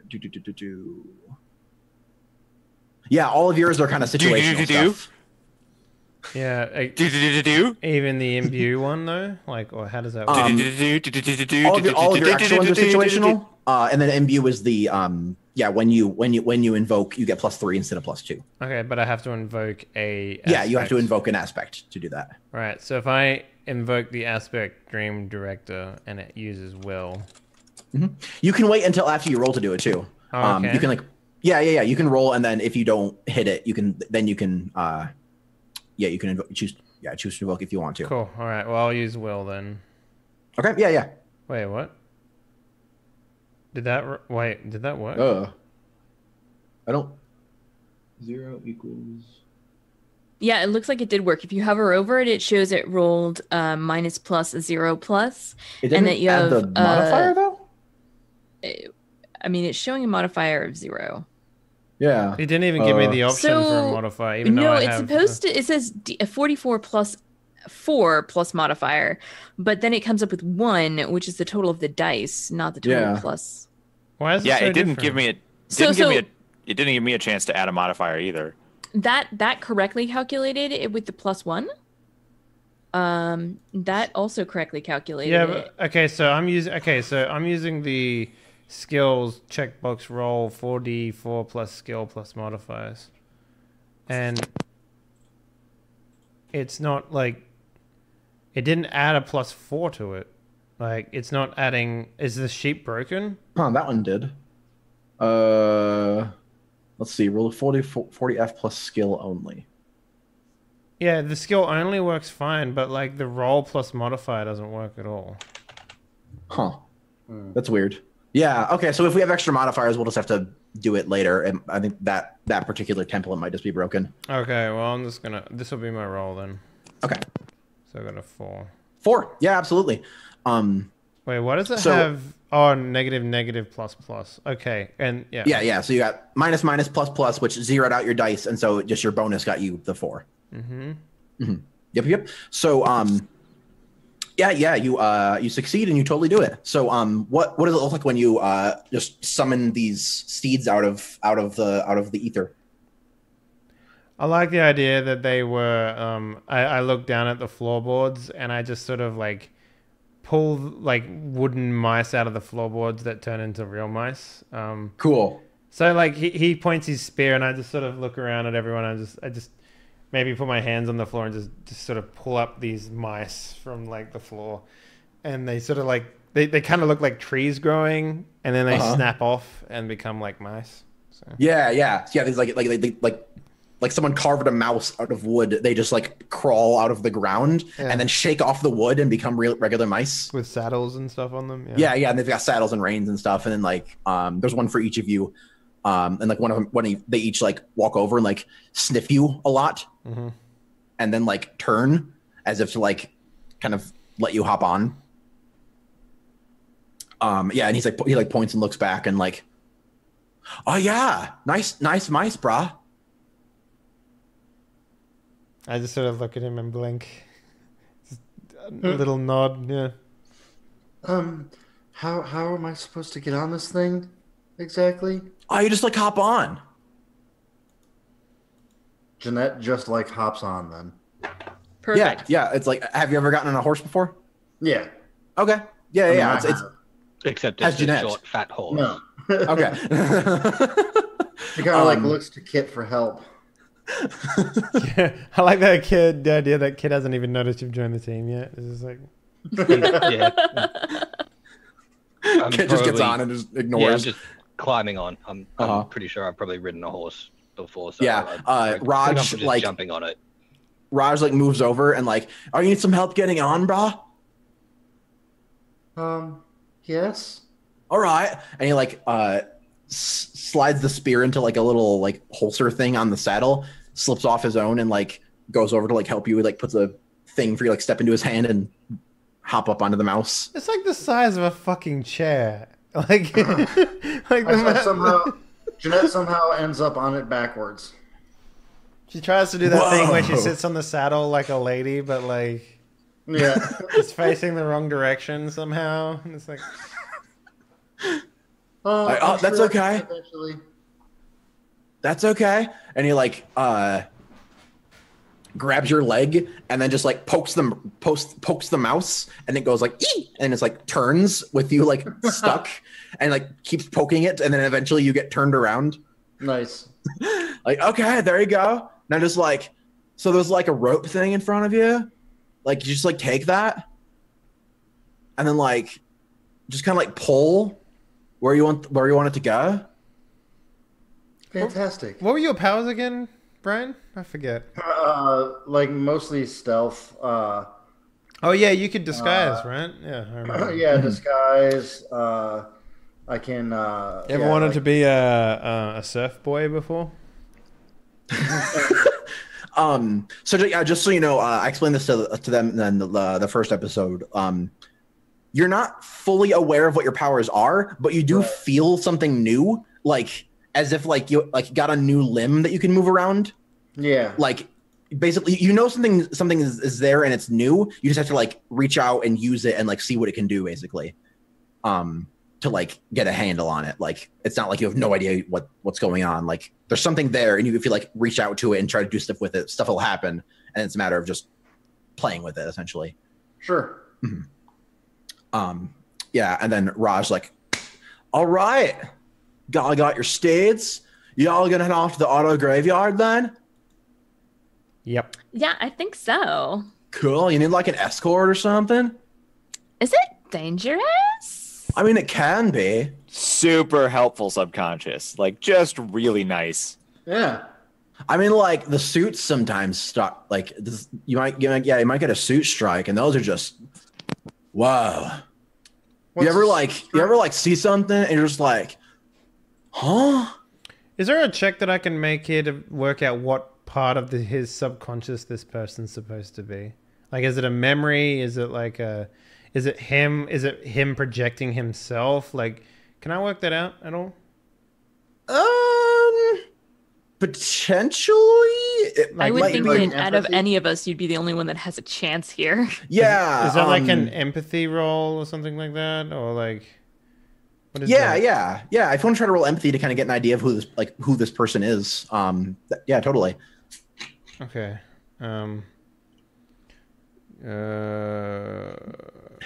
Okay.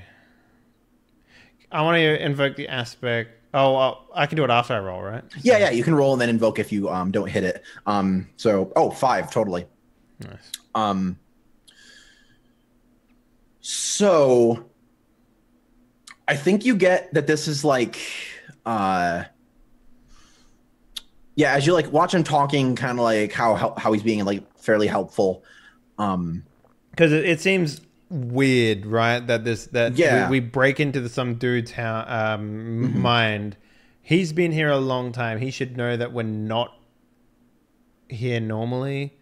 but he's being incredibly helpful. So well, there isn't like an inherent, as soon as you enter the dream, like they know you're not supposed to be there. Like there's a degree of like once you start doing shit and messing around, the dream will like the mind will be like, oh, something's wrong here. But like inherently, you're not. It's not like it's a German. What's the word for the things that like immune system things, antibodies? It's not like that. Like initially, eventually it will once you guys start like messing with shit. New things would come and go in your subconscious constantly, so totally, yeah. Couldn't react to all of them with hostility. Yeah. And like it'll basically unless like Inception, somebody's subconscious is militarized or something. Oh yeah, exactly. Someone could be trained, but like just initially, like as a thing, like the brain thinks you're just some random thought, and then if you start to like mess with shit and do stuff, and it'll eventually be like, whoa, this isn't normal. But yeah, at the moment you're just another random thought that happened to be crossing through the subconscious. So I think, I think you get like the feeling that this like might be someone that the guy used to know, like an old friend or something like that. So it's like an impression of them in his head. Kind of like Inception or like Matrix, where it's just like, obviously this person could have been real, or like might have been real, or is it just a completely made up person, but like the impression you get is that they are like an old friend. Okay. Kind of that's like the vibe you grab. So what year is it right now in real life in this game? Like present day. Present day, so 2017. Yeah. So I turned to him and was like, quick question, if you don't mind me asking. Oh, sure, man. What year is it? Year? Yeah. Like, there's no concept of time here, bro. He doesn't really strike me as the kind of person that pays attention in those sorts of things. Like, I don't even wear a watch. Like you're a what? Yeah, like what year of the? What?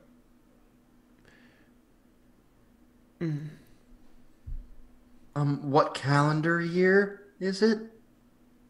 Yeah. You like French or something? Like, I don't get. What year were you born? What was the last movie you saw at the cinemas? I saw that Alien movie. That was a pretty good one, eh?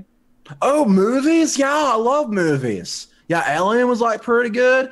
I saw that one with like, you guys ever heard of Adam Sandler? Like, the cinema.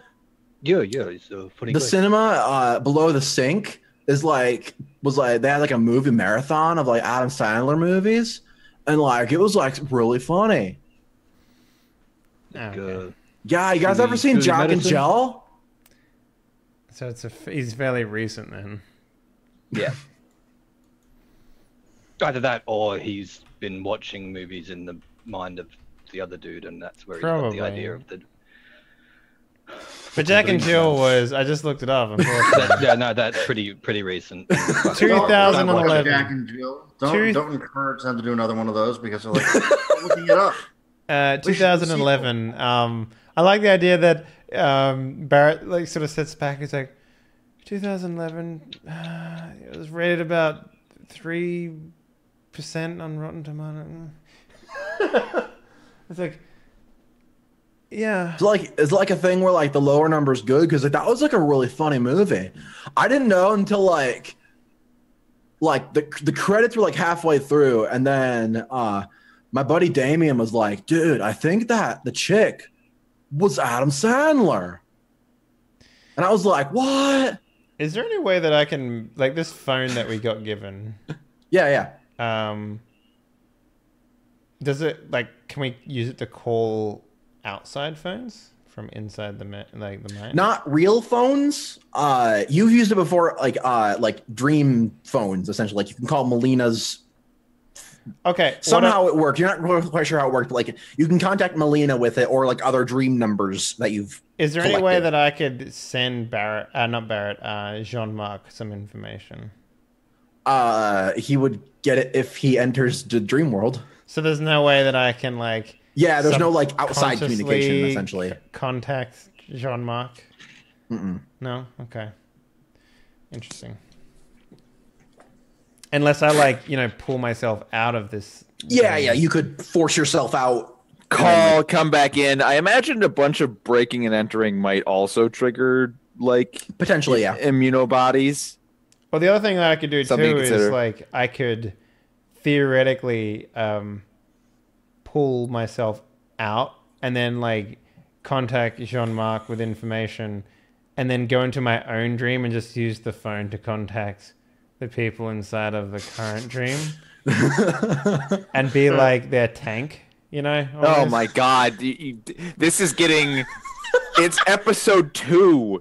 This guy is... It's a fucking sound idea, though. Yeah. We're up against a fucking beach bum riding a mouse instead of... don't overcomplicate it yet. We if we pull out all the stops here, where will we have to go when we actually have a problem? I mean, look, man, I'm a fucking professional, imagination. okay? Like, damn. Fucking professional. I do this for a living. This is my full-time job. But you just got to remember, if we establish all of this crazy bullshit as standard operating procedure, that means later if we forget one of these steps, we can be like, no. This is what we always do every time. It doesn't seem that far-fetched. If Tux gave us a phone that works within dreams, we can just be like, sweet. I make a forward operating base stream in my own dream so that they can contact me and I can give information to people in real world. Come on, let's go. I'm down. No, I'm not. All right. I'll think about that next time we run into vital information that Jean-Marc might need. For now, though, I think we continue mousing it up. Yeah, so I think Raj goes back to get on his own mouse and then like pulls the spear back out and is like, yeah, so I can like lead you guys there if you want me to. Yeah, okay. It's nice to have a guide. All right, let's go. How fast is the mouse? Is it super quick? They're pretty fast. You ever seen a mouse run? They're pretty fast. Yeah, so they just start scurrying across the ground over towards the thing, and as you get closer, it's obvious that like it's like picture like the elephant graveyard from Lion King, but made of cars.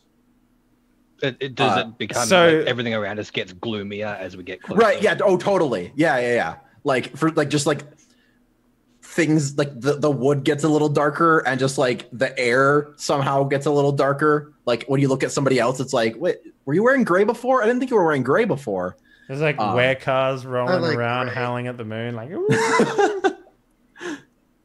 Yeah, and he like starts getting closer, and as like the color starts shifting, and like you guys get like closer to the graveyard, he like it gets a little like he like moves the mouse a little closer to your group, and is like, okay, so like we gotta be like a little careful here because like there might be some stuff hanging around.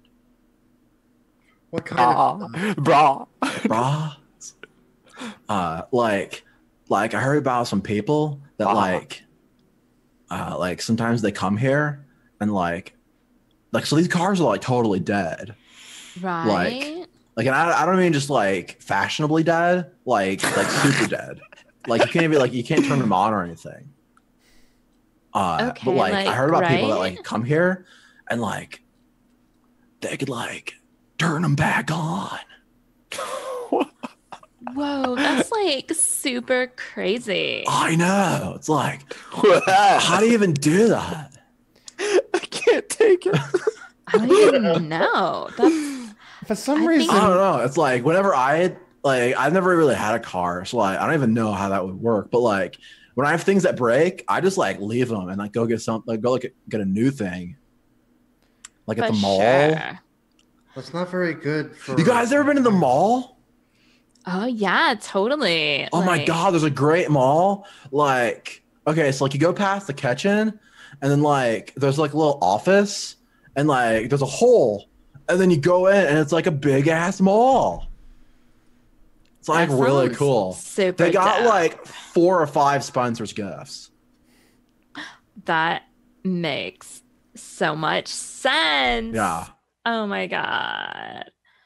I bet they have like those like glow in the dark shot glasses, right? Yeah.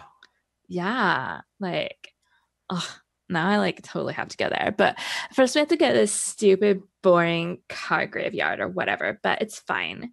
Yeah, So- yeah.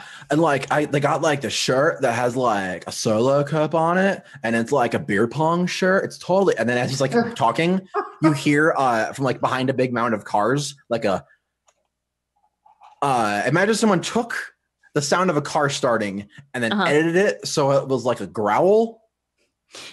So like so it's literally like how I drive the car, like I just rev the engine, like, vroom, vroom, sort of thing. Yeah, like it's a growling car starting sound. And from like behind this mound, you see like a humanoid shape made out of Tamurati cars just like burst around this thing and like let out a big roaring growl. And then, like, dude, Ross, you better book it. Oh shit. And then as it like swings its arm up, we cut and we're gonna go to a break.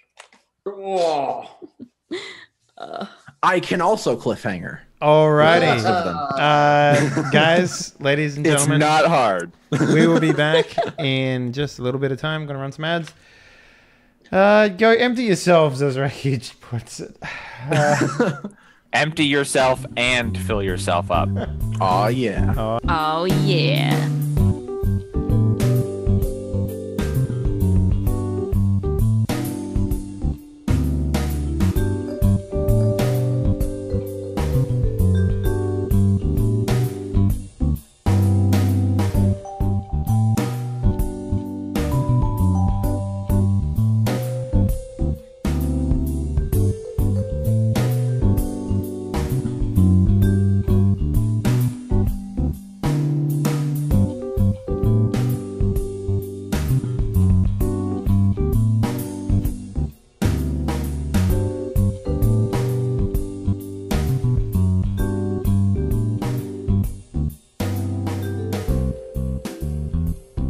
So we cut back to the entrance of an underground garage as we see Monsieur de la Roche driving in down. It's like concrete all around. You pull down and see like a bunch of parking spaces. There's like reserved ones, and then there's like guest parking, like a few lines of that. So yeah, it's not hard to find a spot. Well, so I'm going to go all the way down as deep as it'll let me go because I assume that the Tamurati is at the bottom or that eventually the garage like U-turns because there's a private section that you cannot get to even with the code, something like that. So I'm not just getting out here. I'm going to continue to drive to get the whole breadth of the parking garage. Mm-hmm. And I also want to keep my eyes open what security cameras are like down here. Sure. There's certainly one at the entrance. How regular are they after that, if at all? There's a few down here, kind of like there's not there's kind of like they're kind of placed so they can attempt to capture like wide areas, but there's not like one at every like turn or whatever, just like kind of like one at the entrance, one a little ways down from that to get you like that first little turn around. Sure. Yeah, there's not a lot, but they're placed slightly strategically.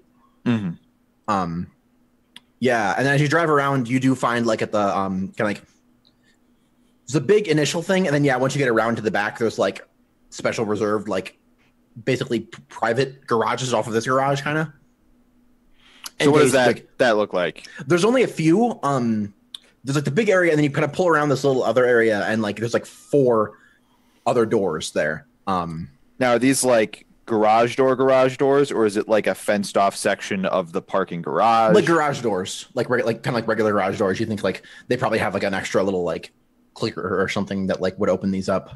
Ah, all right. So one of these is going to be the Tamurati, probably. That would be not hard to assume. All right. So where's the closest parking space to these private garages that I can pull into, regardless of whether or not it's reserved? Oh, there's a reserved one really close. All right. So I'll pull into that. Mm-hmm. are there cameras that look at the private garages? Yes. There's like like one camera that kind of gets that like area, that general area. Can I get out of the car where I've parked without being seen by the car with that camera, or does it get that whole area that I'm parked in right now? Nope. Yeah. You can get out of your car and like not be in that particular camera's view. Yeah. Okay. All right. Now let's talk camera. Sure. Is this baby's first I can reach up and unplug it if I get underneath it camera, or is this like black dome camera? Like, what are we dealing with? It's not like black dome camera. It is like an actual thing with like a lens on it. If you got up there and messed with it, you could probably like take it out. But yeah, it's not like there's not just a power cord that's like right there and you just unplug the power cord and it's off. Like there's wires, but they're like into it and like going into the wall. So yeah, you could go up there and mess with it, but it might be a thing. Well, then I'm gonna casually stroll over. I'm looking like I belong here, and I'm gonna get underneath it. And I'm going to try and turn it off in some way. Sure. I'm not going to smash it with a rock, but damaging it certainly not out of the question. Maybe I'm going to say that I'm going to say that as much as I would want to have spray paint with me and just spray paint it, I don't carry spray paint. Like that's a little silly. I'm not a cartoon spy. I don't have. I You're mean, not Pink Panther? What about No. like just like a secret pen that's and you squirt ink on it? Invisible ink that will fade away in 2 hours and no one will ever know you were there. Ha That's how invisible ink works. I am not a Invisible ink works. I am not a cartoon. I am a professional. I don't know. So Says you. That's an aspect. That is a really good one. I am not a cartoon. I am a professional. Right. So I'm gonna whip. The way that I'm probably gonna do this is I'm probably gonna whip out my Team Fortress 2 dagger, and just like cut whatever is there. Okay. Let's see. I'm gonna say do a burglary roll and like cutting it in a way that won't trigger something would be a fair task. So +2. I see what you're saying.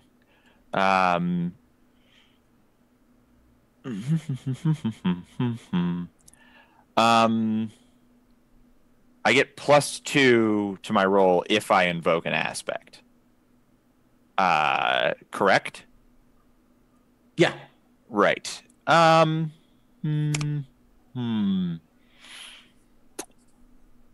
I don't want to waste the fate point here, but also this is a pretty big gate, and I only have average burglary. Well, you can roll it and see what happens, and then invoke if you want to. You can after the fact? Yeah. What Yeah, outrageous value! So I'm just gonna roll then. Well, what do you know? There you go. See, I'm so good I don't need to cheat. there you go. Yeah. So you like cut like there's like a little like sheathing around it, and you cut that, and like you would like cut the wires in such a way that like you cut the power first, and then like get the rest. Like you cut it in like a weird way that it won't Trigger anything. Like yeah. It's like the correct order of operations: blue, red, green, that sort of thing. Right. Yeah. If you cut it in the wrong way, like if you like didn't cut the power first, it might have been like, hey, this camera went down, but like or whatever. Their system works weird. Anyway. You cut it in the right way. You're like, that's good. And yeah, the camera that's facing this private garage area is no longer cameraing. Excellent. So now I'm going to stroll over to those 4 private garages. An additional question about their structure. Sure. Do they have a garage door and a person door, or is the person expected to walk back out of the garage door and then close it again, and its own like, you know what I'm saying? Like some garages have also a human door. Oh, yeah. They do. They have people doors. Okay, so so the first thing I'm going to do then is it's not very becoming of a professional, but I'm going to get down on my hands and knees, and I'm going to try and just wrench the garage doors open enough to see the car inside, like from the ground. You know what I mean? Sure. Because I assume that they're not all Tamuratis owned by different people. You never found out the color.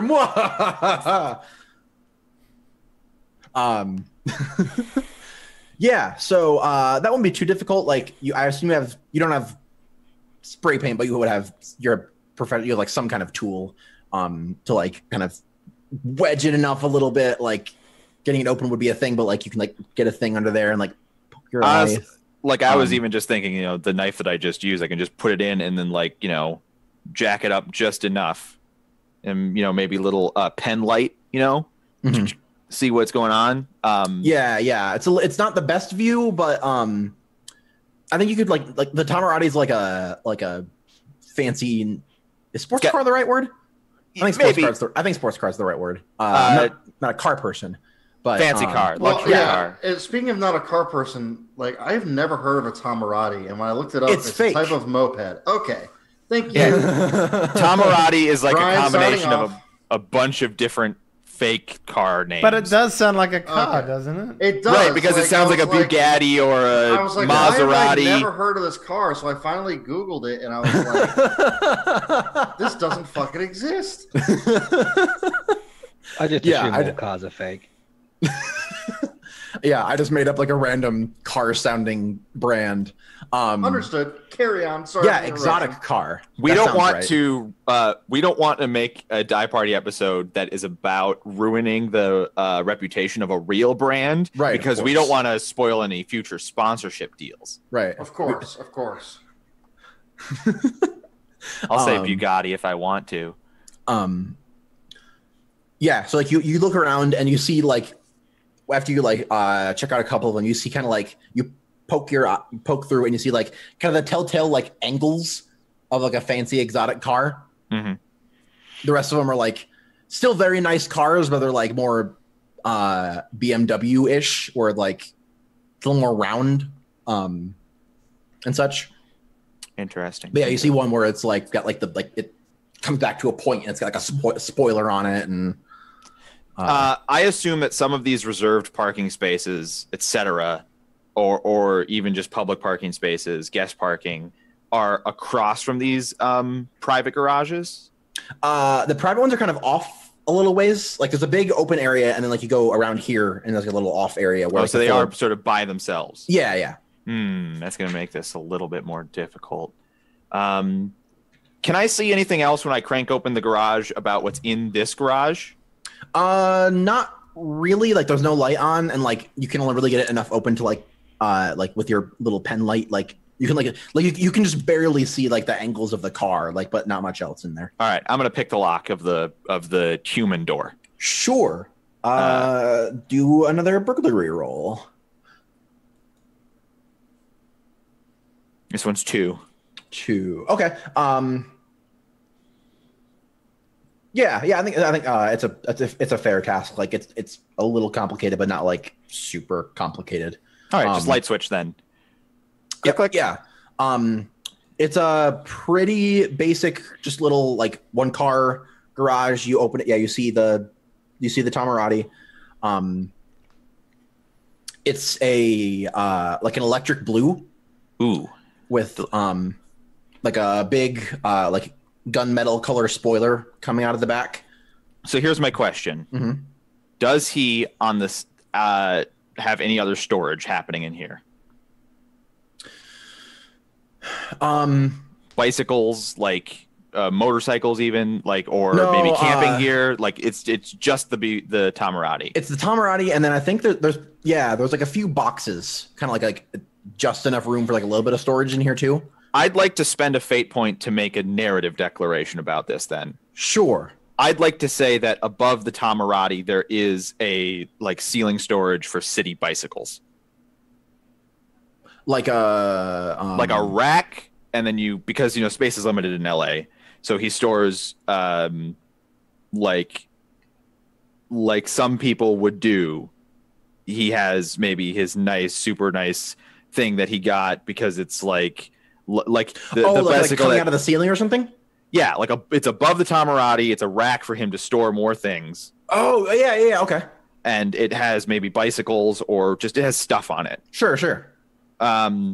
Because I'm going. Yeah, put my jet skis up there, bro.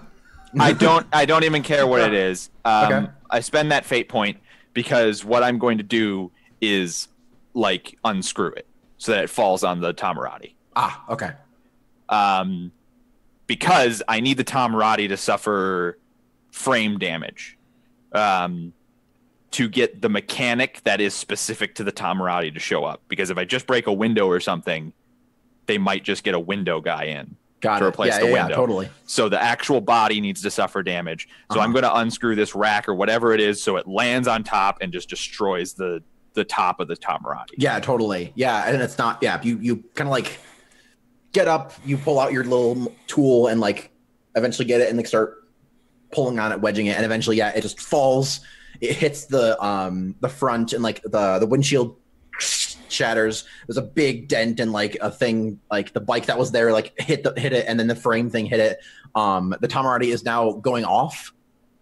Perfect. Like the alarm of it's going off. So I'm gonna close everything, get into my other car, and then drive it up the parking ramp and park in an actual guest parking space. Okay. And because it's going off, I assume that the chain of events that's going to follow is an attendant comes and checks, tells Mr. What's-His-Face, TMZ, Mr. What's-His-Face gets the mechanic to show up. I'm basically going to follow the next like tow truck that comes down here back out. Like that's the plan. Sure. And I'm just going to lounge until then. Okay. Yeah, sounds good. Yeah, it does kind of happen like that. Like with the alarm going off, someone notices and you see like out of the elevator, someone walk over to like the garage, that area, and then walk back. I don't know if you like pull out a tiny French cigarette and say wee wee or whatever you do. No, it's probably like I've tuned the radio in the shitty car that I've stolen to like the only French like maybe it's French opera or something, but it's like and you get this scene of like you see all of this stuff happening but from inside my car where I'm waiting, so all of it is silent and you only hear the music of like the French music, and I'm sitting there just smoking, and you see people running back, and like one guy's like, oh crap, like really over the top like miming of like shit, we're fucked, it's the most important car in that dude, oh shit, and it's takes his hat, throws it on the ground, stomps on it, over the top stuff, and it's like, and then you just hear we want the Patriots, yeah, totally cool. So we fade off on that on Jean-Marc kind of like sitting in his car waiting for the turn of events to happen. And then we cut back to Dream World where we see we hear like a big smash as the car thing just like slams down on the ground and gives another like engine roar. Mm-hmm. I think Jeanette immediately tries to hide. Do you like jump off your mouse? Yes. Okay, great. I already told Roz that he should like run. I'm like, get out of here, Roz. Like, it's dangerous. Hey, I'm like a warrior. I'm a social justice warrior, babe. Like a warrior. He's legally get away while you still can. Come on. So I'm we're legally gonna go- obligated to tell you that I'm actually like a knight and shit. So like, I'm here to protect you, babe. Let's see. No make-believe car monster's gonna get to you tonight. Don't worry about that. Tuts. Toads. Notice skill. Yeah. So we're gonna set up the initiative order. Cool. I have a thing for that. I actually do have a thing for that. Yeah. Thing. Yeah, I can use empathy instead of notice to determine your turn order in the conflict. Nice. What's your empathy? Provided you've got a chance to observe or speak to those involved the last few minutes before doing this thing. So, yeah. My empathy is +3. 3. Got it. What's everyone else's notice scores? 4. 4. Nice. It makes sense. You're a federal journalist. +2. Okay. Let me add you in, Jeanette.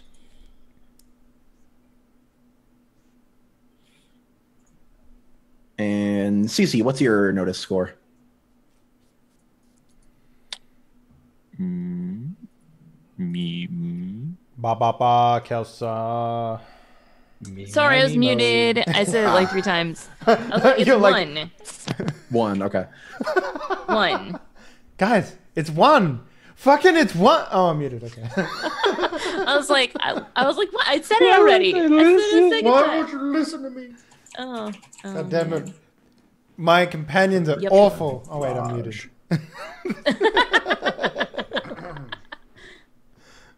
So how does our notice skill that gives us the number next to our name? Yep. Yeah, that basically determines the like initiative order. Okay. So let me numerically descending. Cool. All right. So don't I have a 2 then? Oh, my bad. Sorry. Okay. I was confused for a second. There we go. Confused. You heard Yeah. me. So there's this big car creature, that's made all out of like Tamurati cars. So like there's like a big one in the torso, and then like just like chunks of it making up like the limbs, and then there's a big like the front of it is like just resting on the top to be like a face.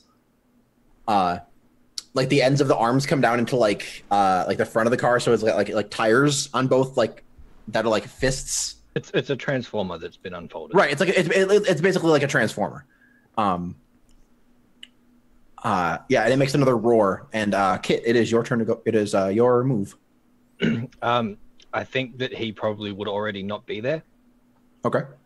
Like he's with the high notice and my danger sense. Probably by the time it started roaring, he was already off the mouse and gone.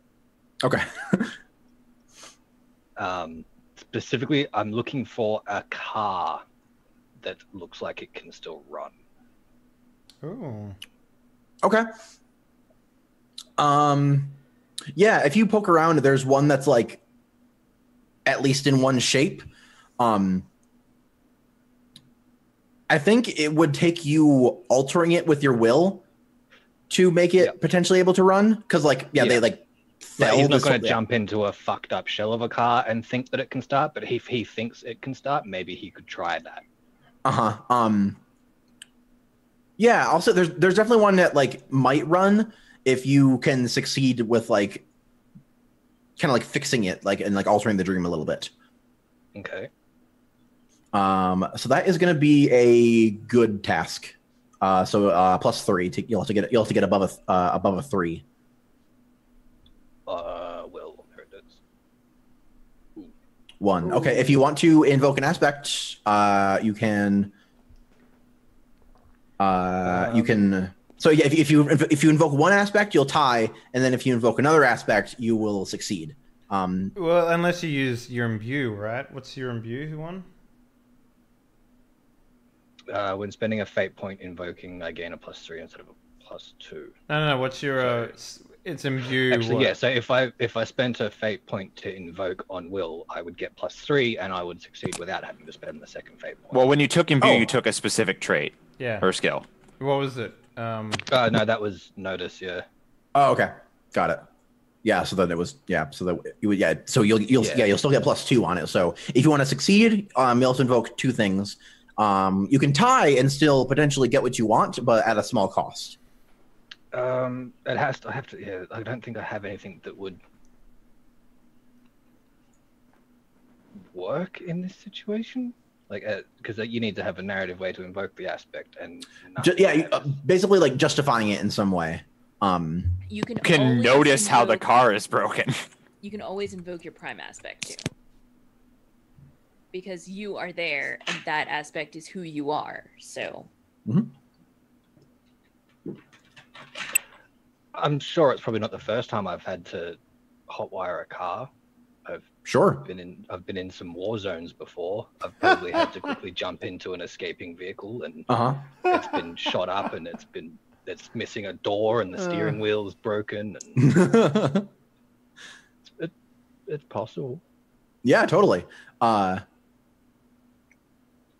are you going to invoke 2 things or just 1 thing? Your prime and then your... I'll invoke just the 1. Okay. I'll say that's a succeed, but at a cost. Yeah. All right. And then... All right, let me take a fate point. So you get in the car, and it's like not quite as damaged as the rest of them. It's still like there's like the front is like smashed in or something, like kind of, but like it's fairly in one piece, and then you like pop open the thing to like hotwire it, and it just once you start doing it, it just kind of starts. Like you kind of just do what you think would hotwire it, and it like things just start to come on and turn on. It's a fucking movie version of hot wiring where you just exactly. You strip your wires and go, and it starts like it's totally like a movie version of like hot wiring it. The car turns on, and it immediately just starts going forward. Cool. Yeah. So everyone saw like there's a car near close by to you guys that is now just driving in a direct, like kind of like slightly away from the fight. That's good. Cool. Yeah, Barrett. All right, so I'm going to Power Rangers my mouse to be the same size as the monster, and have it stand on 2 hind legs and have like big, like mouse punching arms, and like like a kaiju fight. Yeah, like a kaiju fight. Yeah. So that's, cool. Yeah, that's what I want to do. yeah. So that'll be a will roll to change the mouse. Yeah, and I also want to be like, I don't know, like sitting on its shoulder or something like that. Okay. Like the saddle gets moved up behind its neck or whatever, and it like a battle station. Awesome. Of thing. Yeah. Great. What's the I think that'll be that'll be a good task. +3. Totally. Man, my wheel roll's not doing too bad tonight. Yeah, I haven't had to use fake point at all. So so you like focus on your mouse and like invoke your powers, and the mouse like first it like stands up on its like legs, and then its body starts to change, so it gets a little more humanoid. The little front hands like come out of its body and form like actual arms, and then I don't know what I'm thinking of, but like it just like flexes and the arms just get huge. Yeah. Just like they're like tiny and shrivelly, and then just whoosh, whoosh. No, you know what it does? It takes its thumb into its mouth and goes. Yeah, it gets pecs and abs. Yeah. Like the little back legs like come out and actually become legs. Yeah, and then he like, I don't know, like he does like a pose, and he's like, bruh. Squeak. Yeah. And then it like just like does like a fist punch, and you're like kind of like on its shoulder. I got these 2 levers that I'm just going like this with. Yeah, so you spent your turn kind of like making this large mouse thing. Awesome. So yeah, so now you have big mouse thing that you're riding on. Jeanette. What are you doing? So yeah, I much like Kit, I had pretty much run. I want to really hide. So I want to get my stealth going if I can. Sure, totally. And while Disguise I'm yourself stealth, as a female car. Yeah. Boom. Great idea. Roll to seduce. roll to seduce. What I want to do while I'm stealth is look for anything I might be able to use to like trip this thing up, Empire Strikes Back style. Sure. I like the idea that John Luke is sitting somewhere having a cigarette. He's just like, I'm the best spy ever. And we're just like fucking like anime fighting and like cool, totally. So you're like you hop off your mouse and like maybe like start poking around like some of the cars. And yeah, give me a notice roll. I think Okay. actually if you want to do so yeah, let me I think you might if you create an advantage, what that means is you create a new aspect for the scene, and you if you succeed at doing it, you get to invoke that once for free. So basically that means you can give anyone a free +2 to their roll. So he can invoke it once for free. Anybody else can invoke it. Yeah, basically it's another thing that they can use for the scene to do better on rolls. Okay, so Basically the create advantage will be you finding some sort of thing and tying it up, and so you'll give it the aspect tied up, okay, which means you can invoke it for free, and someone else can use that for their role to invoke, and that can like basically mechanically represent you finding something, getting it, tying it up, and like affecting it. Okay. Yeah, that sounds good. Cool. Yeah. Yeah, I think notice to find something, and then like, Okay. it'll just be like a notice, and then that'll be fair. So +2. damn. Well, if you want to invoke, you can. You don't have to. I think I will. So that means I use a fate point, right? Yep. Yeah, you can use your fate point, and then Okay. which aspect are you going to invoke? It's the ones at the top there. Spirit. Yeah.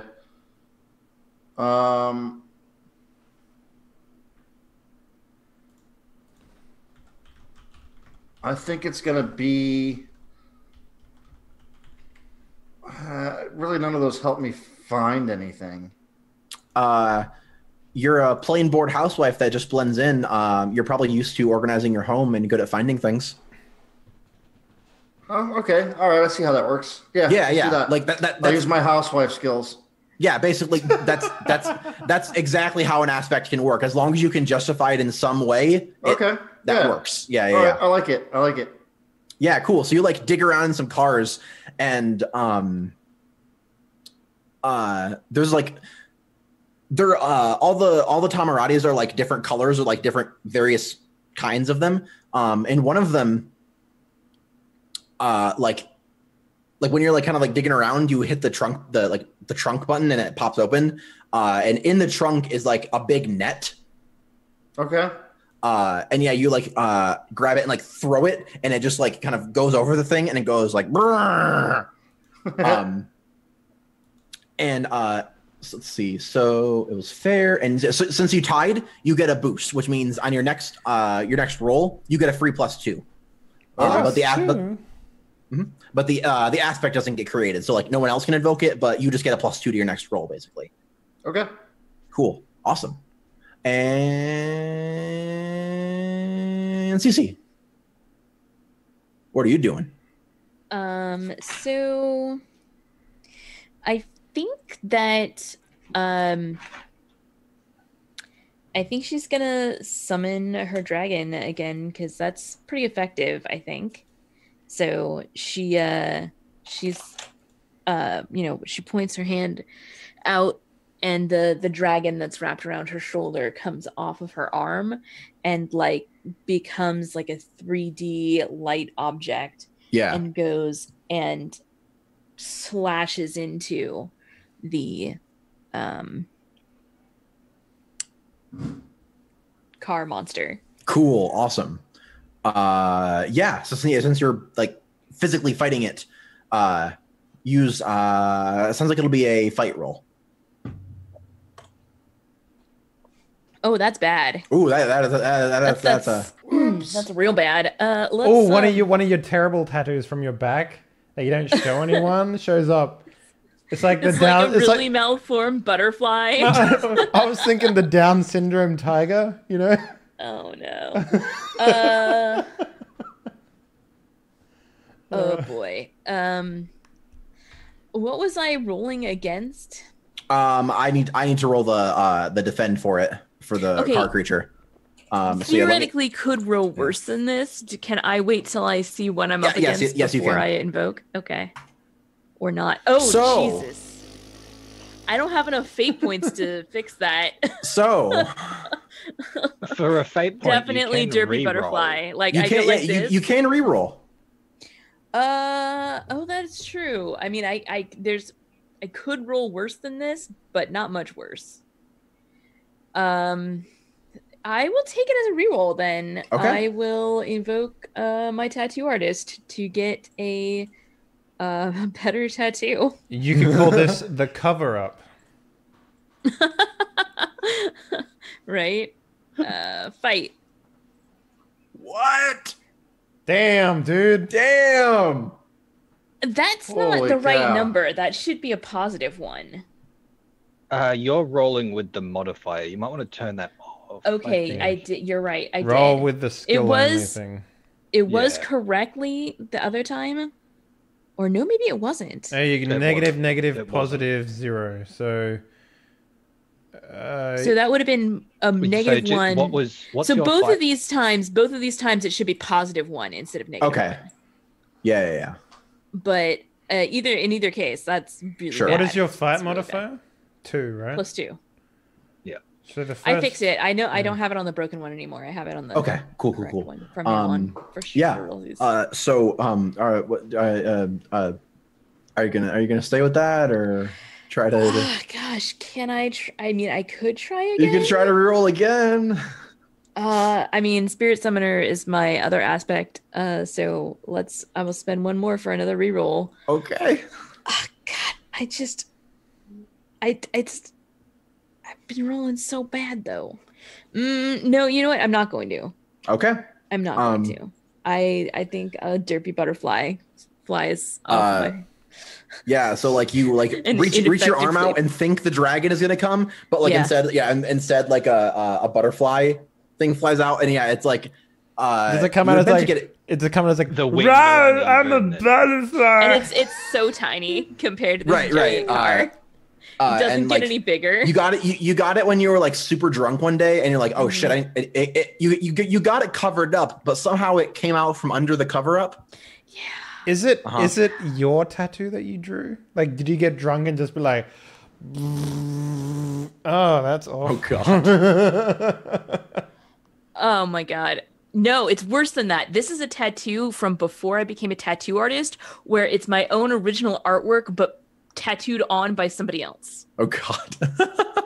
And you only paid $20 for it. You only paid $20 for it. Yeah. Exactly.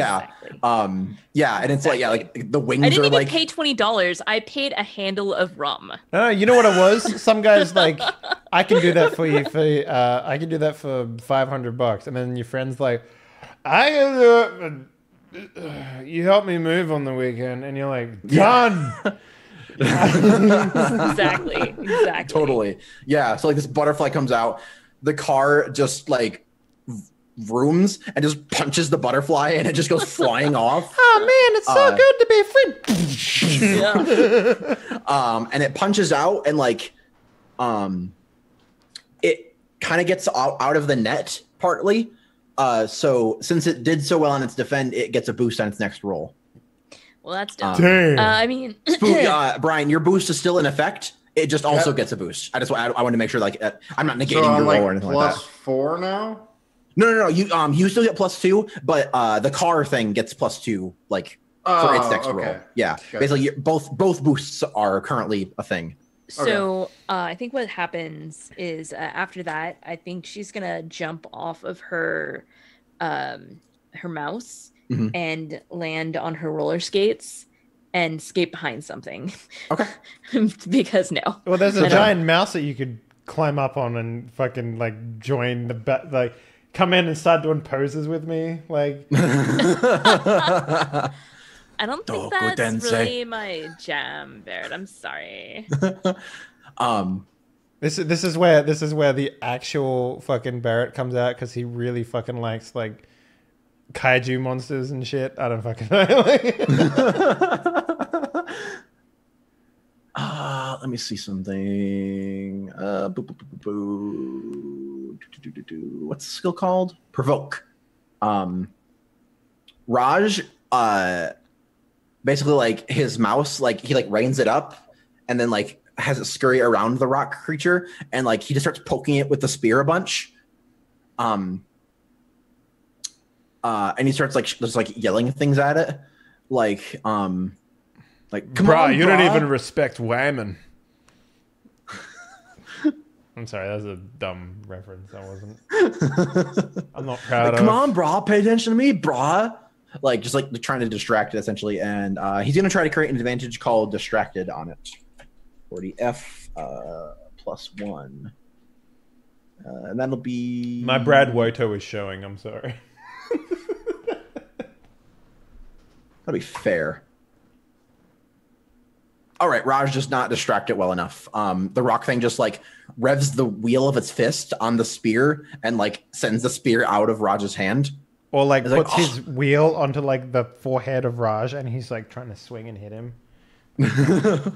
Can't get under it. Yeah. He's like, "Oh, come on, brah," and like scurries back to like collect his spear and get back in. So the car creature walks forward towards big mouse thing. Yeah, and locks hands with them, like, and they have like a pushing and like, you know, push back sort of sumo wrestle thing. Are there like sparks and lightning when their hands touch? Yeah. Yeah. And so yeah, it like rushes, it like runs forward, and yeah, they just like it's like engine roaring. The mouse is just like very, very deep squeaks coming out of it. Squeak. You know that effect that they do whenever they have like a kaiju thing where like the kaiju seems to be walking extremely slow or like punching extremely slow, but to the kaiju he's swinging like normal speed, but everyone else is just like. I don't know why that is the case, but like, Right, you yeah, can't yeah, have yeah. a really big monster that swings fast for some reason. So I don't know. Well, because the very act of it swinging as fast as comparably would violate the square cube law, and he would immediately turn into nuclear fissible material and explode. Look, man. It's probably more just a case of it looks like it's swinging really slow because it's really big and it's actually Look, man. really I don't slow. need science up in my dreams. All right. Yeah. So it is going to attack you with its fight, and it gets a boost, so it gets a 6. All right. What does that mean? What do I do? So you get to defend with whatever skill would be applicable. So if you're trying to like fight back, it could be fight. If you're just trying to block, it could be athletics. Okay, I have physique. Oh, well, here's the thing. This is my skills, but what about the mouse's skills? Like, is that a thing that happens in this game, or do I have to? Is it like comparable to me? The mouse is an extension of yourself. Yeah, that's kind of what the thing is. So Okay. Do I get like any bonuses for like? yes, mouse since or you've done this thing, take a +1. Okay. Like since you've made this thing now, yeah, it's not like an aspect that you would invoke, but it's just like kind of a thing, like say when you use the mouse or like things like this, yeah, you can get a +1. So Okay. I don't think yeah, whatever you're I don't think I'm gonna get close to that. Can I defend with will? potentially, yeah, because of your powers, that's an option. All right. Cool. All right, I'll do that then. Okay. Cool. So what does it mean when I get the exact same as him?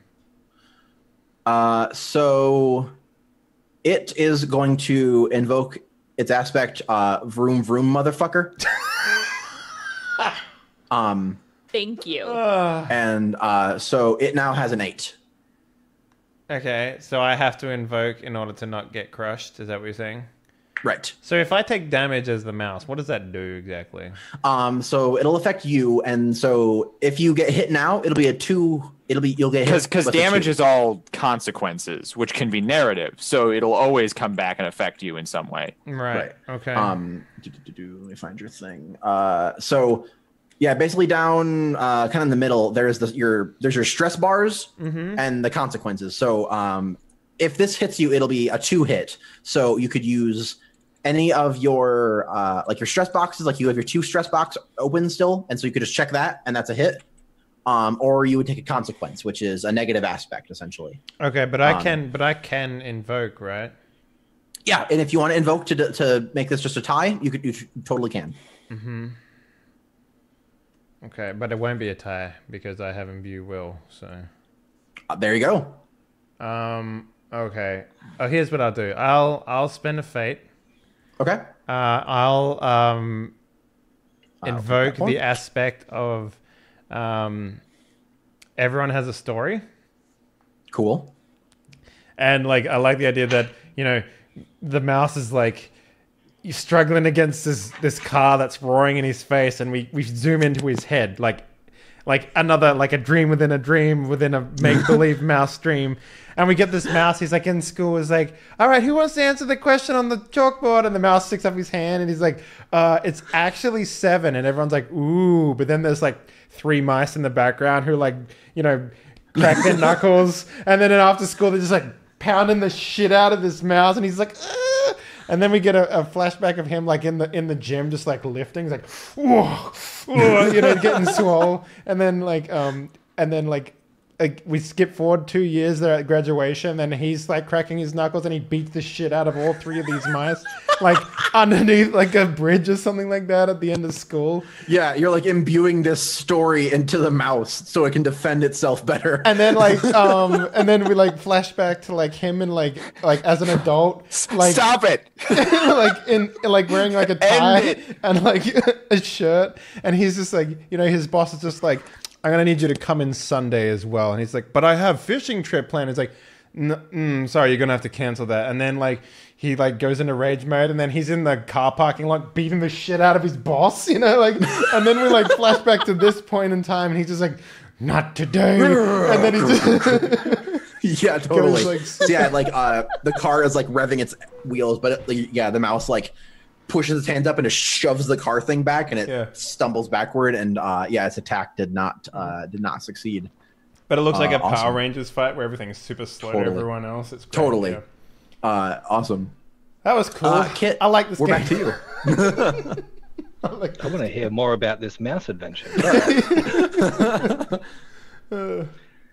Right. So what I want to do is I've got in this car. I'm assuming I can't slow down, but I can speed up. Sure. I want to. Yeah, there's only one pedal in there, and it's just like the accelerator. You're like, Right. I want to get some distance, spin the car around, come back, and ramp it off one of the other dead cars straight into the car monster. yo, Fitty, Sure. hit that big ass ramp. Sure. Let's see. Let's figure out what skill would be applicable for you to like gain control of this car. Drive. That makes sense. Yes. It's right there, right? Yes. I don't have the skill list in front of me. I forgot drive was a skill. I got a 2. Excuse me. Cool. So it will defend with its athletics, just like or physique, just to like take the hit, basically. Wow. Yeah. You succeed with style. I like that it's fallen back onto its butt, and then you just drive this car into it. It's like stumbling from the mouse push, and then I come over and slam Yeah. Like it's stumbling back, and you've in like that fight. We've seen you like in the background, like getting the car turned around and then coming up over like a hill of dead cars, and you like come flying in Dukes of Hazzard style, just like slamming into the back of it. And you like slam into the back, and it lets out another big roar, and you just go through it, and it like basically crumbles in half, and like falls, like the legs fall to the ground and like the torso falls over, and yeah, you like land back on the ground in like a jumble and just keep going that direction. But the car thing is now like on the ground, and we see it like twitch a little bit and like give one final rev, and then it like dies. How does damage work in this game? Like, how much health did this thing have? Like, because I'm trying to work out how it works in my mind, and I just it didn't have a lot. It had decent. Basically, mechanic wise, this was a fairly trained opposition, which means it has a couple 1, 2 skill and 2 1 skills, and basically it had 1 stress box. So you only actually need to hit this thing with 1 stress to take it out. Okay. Yeah.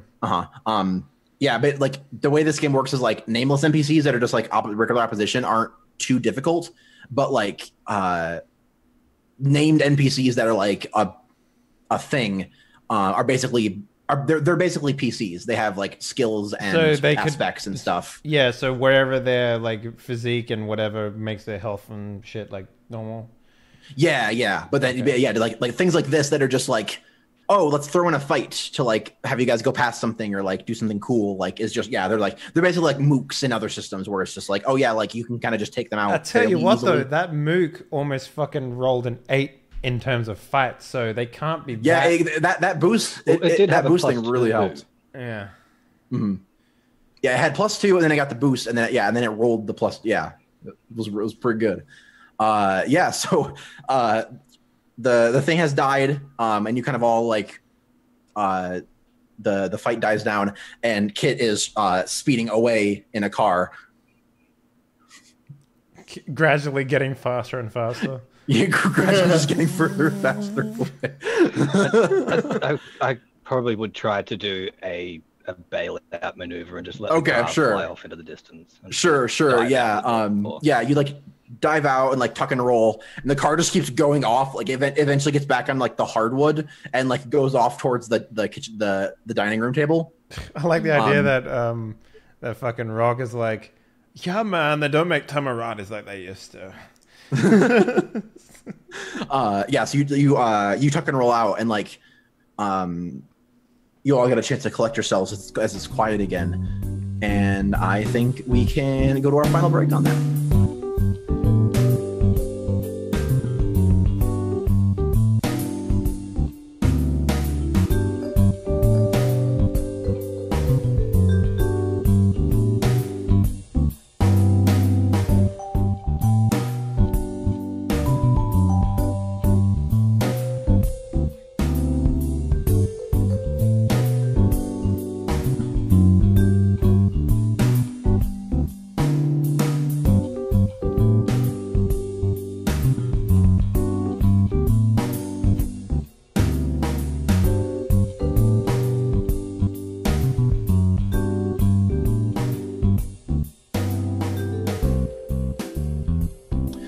So we come back in, and we hear like car noises. Is that what the subtitle says? Yes, car noises. Yes, we hear like an engine going, and then we hear like the of like tools going, and we see that we're at a fairly nice mechanics shop, and like we kind of like come over to like one of the bays, and we see the Tamurati with like the big ass dent in the front, and like the windshield shattered, and we see the guy. So we see Benjamin Branley. Like I said before, he is currently dressed. So what he's got on right now, bathrobe is yeah, he's wearing sleeping attire it's outside. Just a bathrobe, and it's bathrobe, Jack Daniels in one hand. It's actually a new fashion trend called jock chic. So he's got a backwards cap that has no logo or colors. He's got a like a Letterman jacket on with his name like in a big circle in the back, and then he's got a what's the tie thing? That's like a you mean a tie? Kind of a scarf. An ascot? No, an ascot. Yeah. Yes, he's got an ascot. Fucking fucking Scooby Doo. Yes, he's got an ascot underneath this Letterman jacket that's like buttoned up, and then he's wearing like track pants and Fucking hate him already. like Yeah, fuck this guy, right? No, are no. Air Jordans still a thing? I mean, he's trying to bring them back, right? No, the perfect thing about is they're not a thing, but like that's part of the new jock. Okay, yeah. That Like they're old and out, so they're in. And Well, okay, like so Nike's doing that ad right now. They're trying to bring back their old shoes because they don't want to make new shoes, right? So, right. yeah, he's a sponsor for that. Yeah, totally. And he's like yelling. So he's like yelling at this guy, who's dressed, got like the jumpsuit sort of mechanic wear. You can. We assume the conversation is not going well, and then we move back to see Jean-Marc. so I'd like to say, Uh-huh. because this is it's a whole mechanic place, right? Yeah. So I'd like to say that over my It's a whole purple mechanic suit. place, right?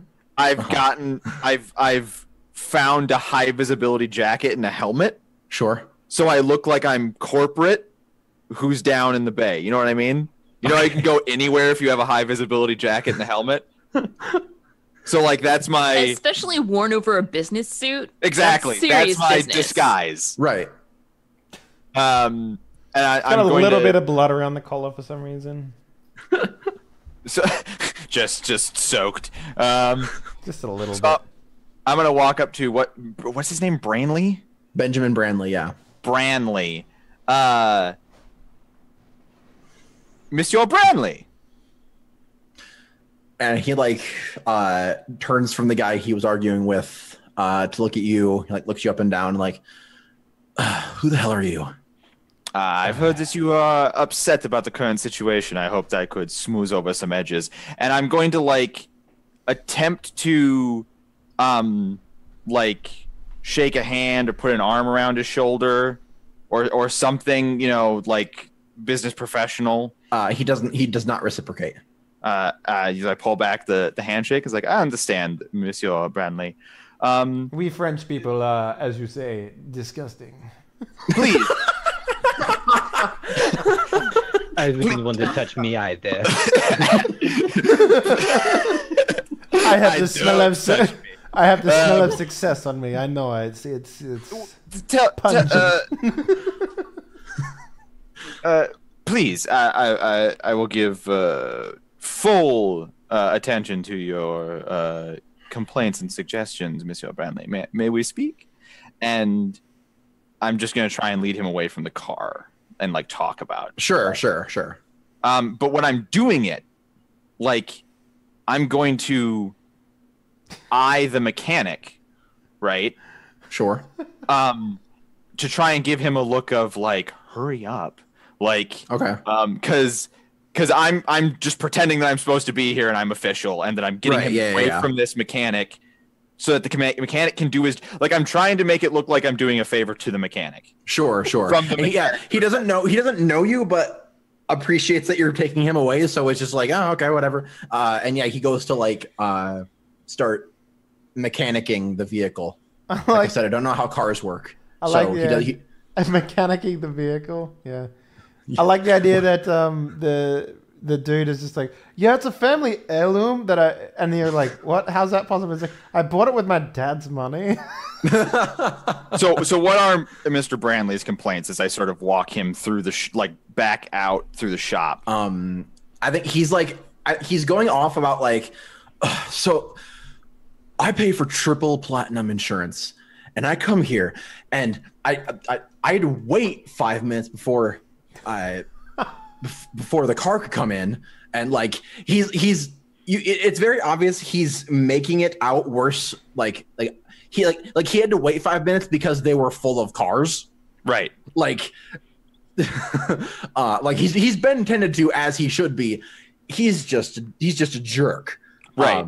So no, yeah, I keep nodding. I understand, and like I keep saying, I understand. I do that thing where I'm also like, yes, your time is worth more than other people's. And right. Yeah. Totally. Absolutely, Mr. Branley. I understand. Like I pay a lot of money for triple platinum insurance, and I'm supposed to get triple platinum service.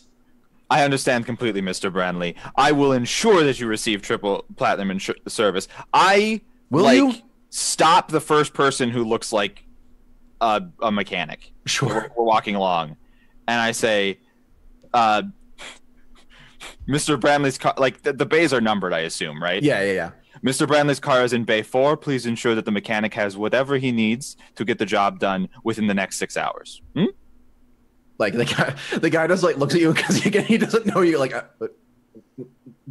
yeah, and just like turns and like starts to head over. Quay? Right. I said, Mr. Branley, as you know, there are certain. I'm supposed to go to a gala tonight, and I need that car. Oh, the car will be absolutely ready before the gala. Please allow me to entertain you in the meantime. Do you drink wine, food? Xbox? I'm on a no liquid diet right now. No liquid. I only eat like highly dried meats and vegetables. I understand completely. How about no, because he's wearing a jacket, so he like pulls the jacket down a little bit, and you see like a patch on his shoulder, and is like osmosis patch. You should think about getting one. absorb water through the skin. It's way healthier than just drinking water. Fascinating. Perhaps you could tell me more about it. Did you know that the body is like 60% water? So if you remove most of it, you actually lose a lot of weight. And it's actually healthy for you too. Like your body is always drowning in its own water. Do not worry, Mr. Branley. You will be driving out of here in mere hours to the gala tonight. I promise you that you will be behind the wheel in your Tamurati. You will make a great splash. Extra polish, extra shine, sparkle. He leans in like, you know I'm verified on Twitter. So just putting that out there. Oh my god. You know how hard it is to get that tick, motherfucker? I had to send like 2 emails. We can but bask in the radiance of your turbulence. So basically, I've got these 2 goals here, right? I got Branley out of the base so the mechanic could finish his job, and also so that I could go back later when the body work is actually done and like cut the brakes or whatever I have to do to make sure that there's an accident. Okay. I don't want to kill the guy. I just want to make him feel like his car is responsible for his string of bad exactly. Like, especially with the gala, and me sitting here being like, we, as in the royal we, as in the Tamurati we, promise to have this done and perfect and ready and etc. And then he's gonna get in even in a minor accident on the way back, and like the brakes don't work or whatever. Yeah. Like, and it makes him miss his gala. And then also my friends are in his brain making him hate Tamuratis. Yeah. I don't know the brain part. I think I'm just doing this. Nobody called. Nobody texted.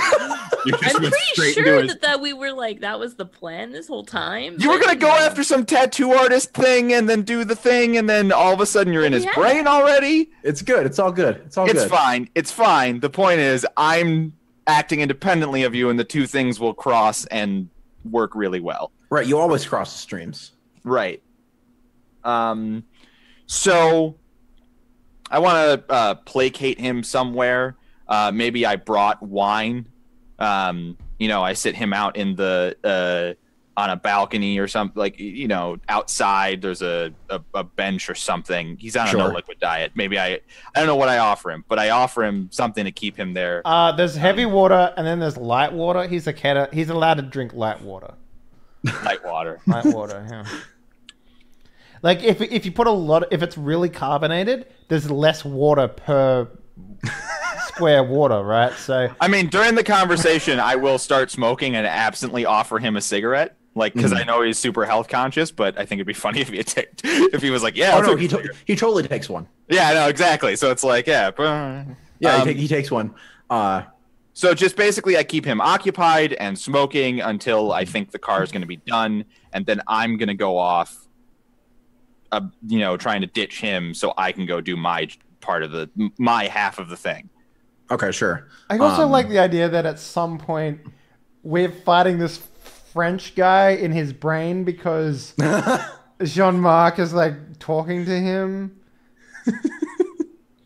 See, this is the point where it's perfect to introduce the can see their perceptions thing, because they could see me in the high visibility jacket, whining and dining. It's like, what the fuck is he doing? Where are we? But in his perception, you just look like a fucking ye old railway villain. Like with the big the common Frenchman with the burglar striped beret and like a baguette. And the baguette's like, driving around on a penny farther fucking bike, just like. Yeah, so we here at Die Party don't buy into, stereotypes that often, so don't take offense. Yeah, it's not hard to placate him. All right, good, excellent, totally.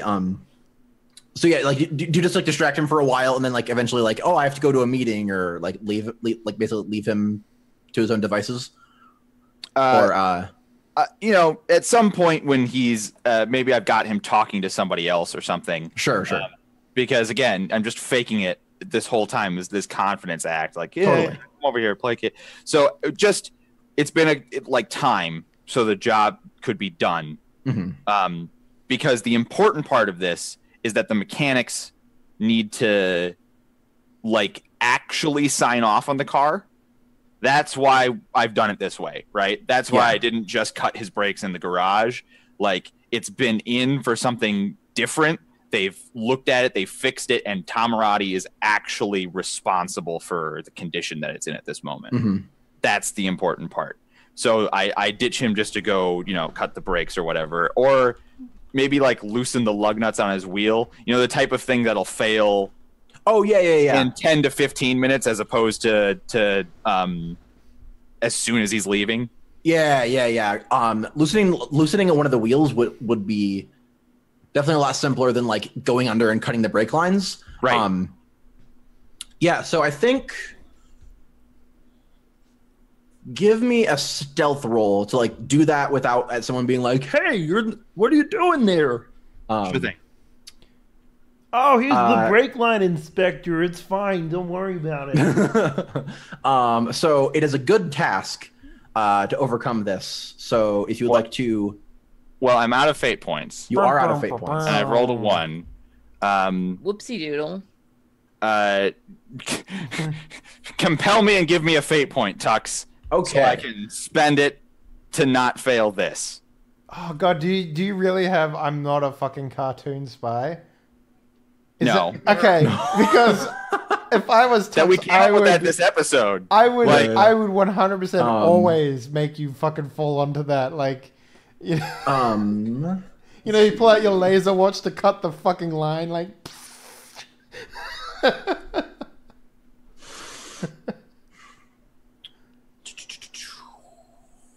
What's a good thing here? God damn it, Wreckage. Every time I hear any sound now, it sounds like Darude. Fuck you. No, it's not any sound. It's Tux when he's thinking goes do do do do. But every single sound my brain is a sandstorm. I'm sorry. It's a Darude stands. Can't even say it.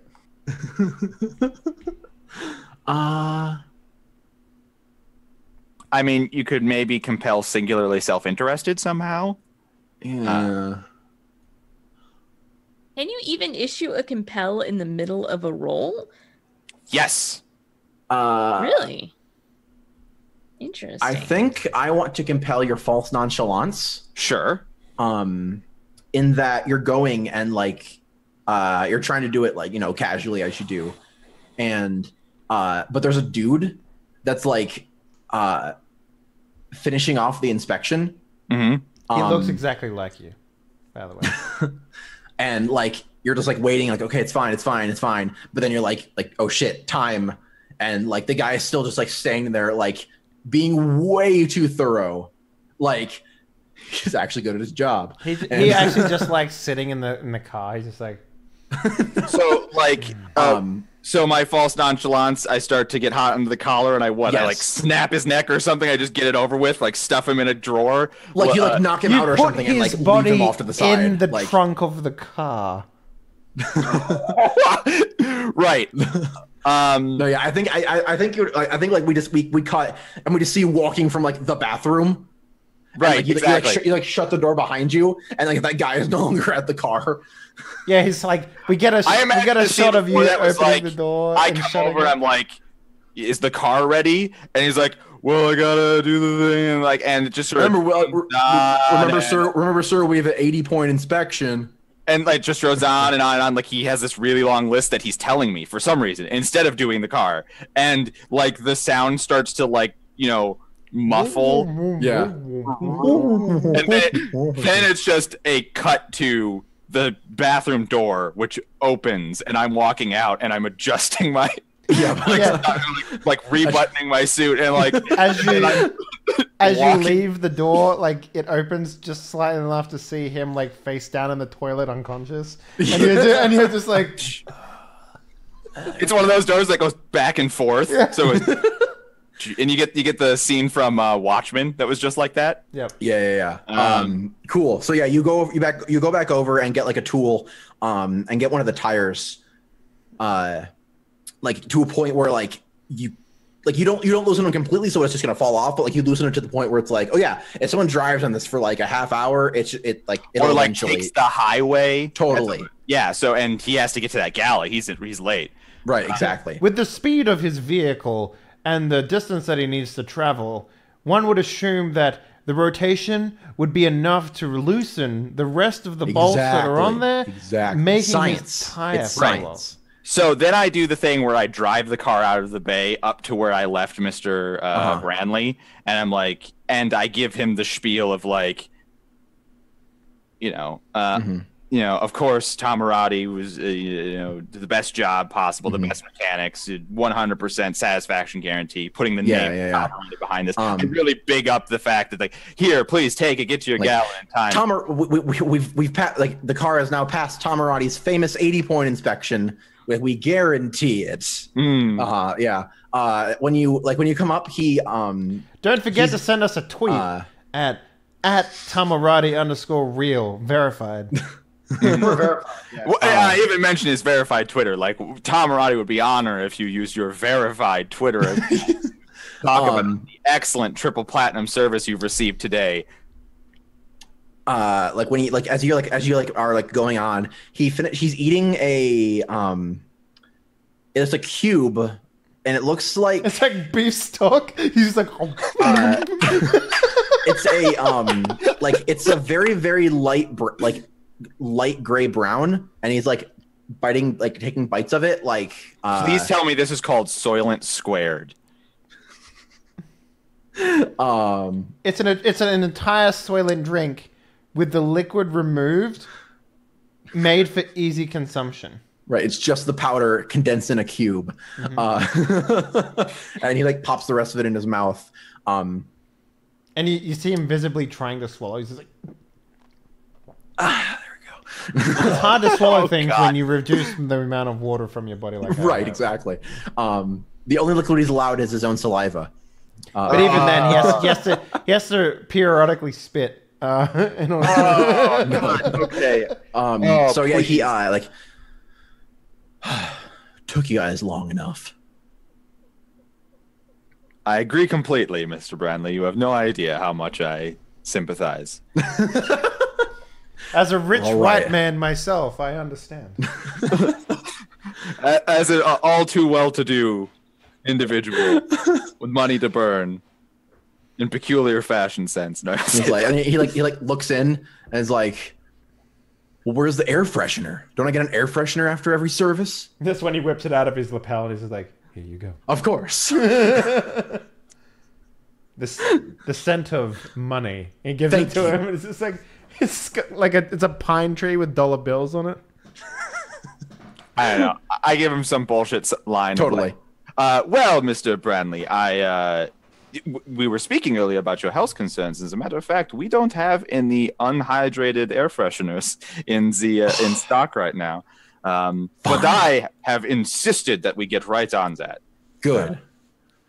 Next time you will have a 100% kosher, soylent Good. Kosher, a kosher water-free air freshener. Made Good. only in the driest country. I'm thinking out for you guys because the no 2-0 diet is really catching on. No 2-0. No 2-0. Oh my god. Enjoy your ride, Mr. Branley. Drive safe. Of course. And he brings it because it's one of those cars with like the doors open up like that. He brings it back down. Okay, I'm forgetting it. I keep thinking about Silicon Valley this episode for some reason, but there is a billionaire in Silicon Valley who refuses to drive any other car other than the car with the doors that go like this. He doesn't know what it is. He's just like, look, man, I can't drive a door with a car that opens the doors normally. It has to open up. Opening up is a sign of success.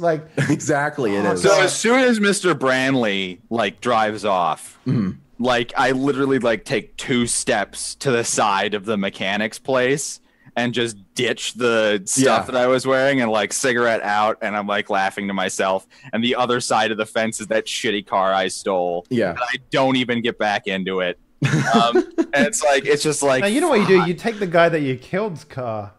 You have his keys, and you just there you go. Take his car. You're walking down into the car park, and you're just like, which car is it? And it's just like a BMW. And it's like, that one. We get that movie moment where you don't know what's happening, right? Because I walk out into the parking lot, I've shed my costume, I'm smoking a cigarette, I take out a keychain and I ping it, and you're like, why is he doing that? And you expect an explosion behind him to happen or something like that, but it's just like a car just opening. There we are. So we see you get into this car and drive away. And we fade on that and return to the rest of the crew. We see Raj poking the carcass of the car monster with his spear. You guys are totes, some of the best fighters I've ever seen. Yeah, a mouse hand comes down and I'm standing on it and I jump off. And I'm just like, yeah, I guess. I am glad that you think so. It means a lot to me, Raj. Yeah, you guys are super cool. And you guys we fought side by side. We were bras before, but now I feel like you guys are my bras. I feel you, bra. We're supportive and we match your cup size? Exactly. Huh. We're gonna drink so much later. That's a great idea. Yeah. I think as he says that would be when I get back from my little walk, and I just walk up and just killed a fucking car with a car. I need a drink. Yeah. So what'd you we could go we could go back to my place or we could go to a bar. Guys, we still have a job to do. We should Oh, what are you guys doing? I think a bar would be a good place. Actually, getting inebriated inside someone else's mind is actually really impossible. Thanks for the reasoning. And then Cece leans over and gets really close to Barrett and is like, then I guess we won't have to worry about not being able to do our jobs. Fucking got him. Yes. Yeah. So what job are you guys doing? You guys researching dead cars or something? You're not even thinking this through, right? So bars have like lots of people in them, right? Oh yeah. There's like he like points with the spear over like past the staircase to like another room. Yeah, like in Mount Saint living room, there's an entire mountain that's just one club. See? Right? Yeah, yeah. Now, like, maybe I don't know how this It's where the works. King Lord lives. He Okay. lives in the club. Oh my god. Like, He's like super cool. Like he's like the best person ever. Like he's amazing. Like he's totes. Like if I'm here and you guys are like you guys were like here, he's like up right. here. Yeah, like, wow. He seems really important. He's like the but most important. maybe we should, like, go see him. If you guys really wanted to, like I kind of have an in, cause like I like. So like there's this thing with like his sister, like, but we're cool now. So like I have an in. Like I might be able to get in meet you guys. Well, that sounds good, right? I don't do good with alcohol. So don't drink. Oh no. Yeah, there's no like they've got like drinking alcohol, but then they have like breathing alcohol and they have like eating alcohol. Like there's all kinds of it. Right. Yeah. You ever ate some vodka? It's like an experience. Okay, why don't you just lead us? Totes. Yeah, and then he like neighs the mouse around and is like, follow me. And then like starts scurrying away like towards the staircase to go to that like entrance that would like lead into this other room. Yeah, and you guys get away from the graveyard and the color starts to come back. And like eventually get around the staircase and through like this opening, and you go into a place. Basically, so it's like a living room with like a couch and like a coffee table and like a recliner and a TV and like paintings in the walls and stuff. But imagine that, but it's made out of a city. So it's like a city at night, and so like it's like a skyline and like skyscrapers and stuff, but from this like it looks like the buildings are forming a couch and the buildings are forming a coffee table and like a recliner and like a TV and stuff. And he points to like one of the other one of the recliners and like, yeah, so that's Mount Saint living room, like the entire thing is a club.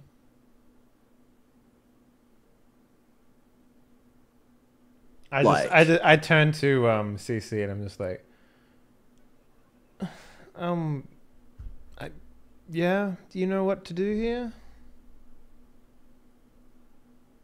Well, like, I thought that the point was to... No, I mean, I know what we need to do. I mean, in a club, what do you do? Oh my god! You don't even know how to club? It's just that I don't want to. I haven't been to a place like this in ages. Right. Oh, do you guys want to go to like the beginner club first? No, I want. No, can we just talk like, to we got Thingy? this. Just can you just like? Oh bring yeah, him- you guys want to go meet the King Lord? Like we can totally do that. Can you bring him outside, maybe? Like I think that's gonna work. I mean, like in a cosmic sense, that's technically possible, but like, I don't know if like he would do that. Okay, I guess we could talk to him then, maybe. You know? Yeah. Yeah. Okay. All right, let's get on the highway. And like he like takes his mouse and like up to like one of the roads in the city. And there's like cars and mice just driving and going along this highway. And like he like gets up on the ramp and like enters on.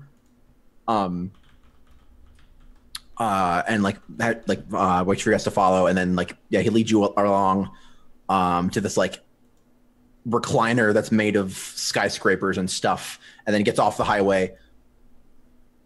And takes around. He takes you to he goes up to the side of it. And there's a ton of people here now that you're in this city area. Mm-hmm. There's a what do the people look like? In his subconscious, give us an idea. There's a mix between people that are dressed like Raj, weird 80s Mad Max style, and modern day clubbers. And they're just talking with each other and acting like it's nothing. There'd be a dude, there's a girl with big pointy hair and spikes and stuff just next to a person to a guy just in a jacket and khakis, and they're just talking it's oh yeah. There's a lot he takes you around to the entrance to the club. Basically there's a line that just you look and it goes to the horizon of people that are waiting to get into this club. So you said you had an in here, right? Oh yeah. Sweet. Yeah, we don't have to wait in line. That's so he cool. gets off his mouse, and then take her over to the mouse trough that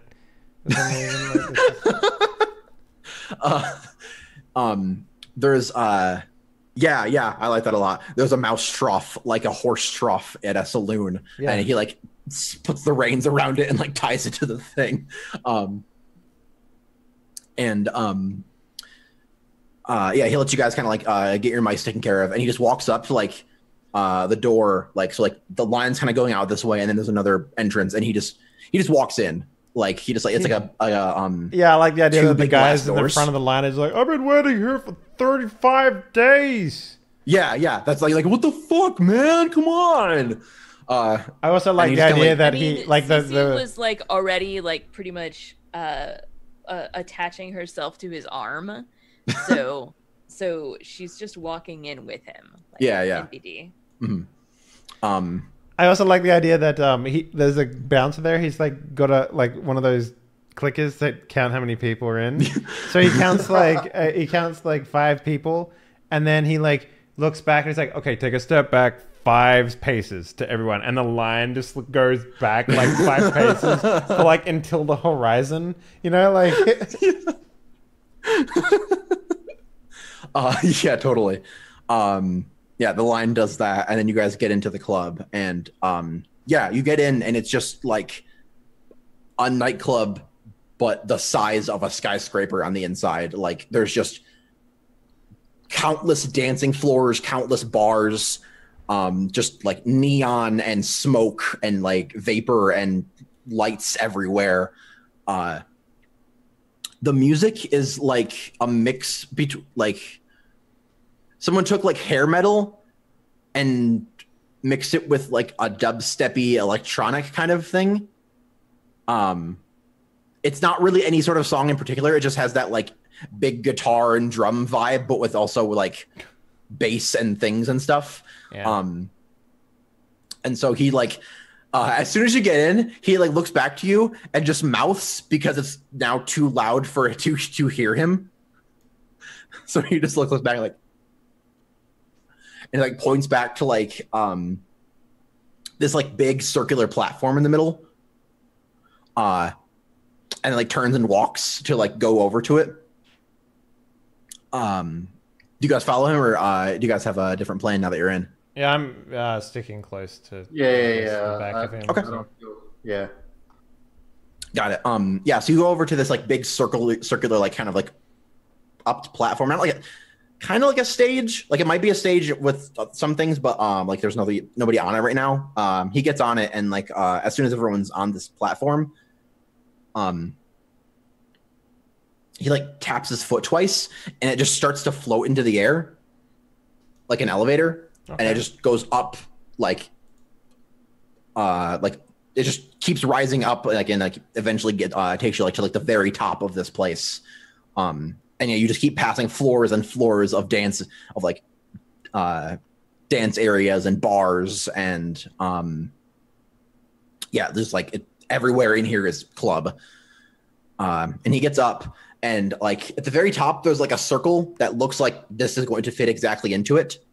And like you get up there and like yeah, it just kind of slots in and like the sound just cuts out.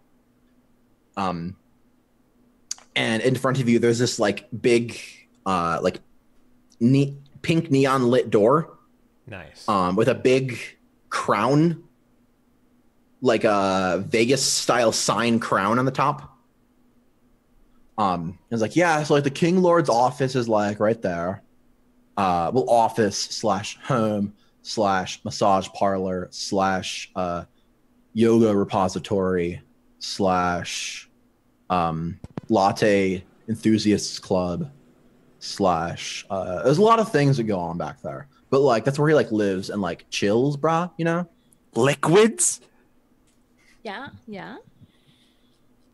Yeah. So like you guys ready to meet him? It's like I'm super excited to meet him. yeah, you gotta like psych yourselves up because it's like it's a whole thing. I like the idea that I pull up my sleeve and I look down at my watch and I'm like, guys, I'm about to enter REM, so we need to get this going. Yeah. REM is actually the state in which you dream. Yeah. Whatever. So okay, it's gonna get weird, dude. No.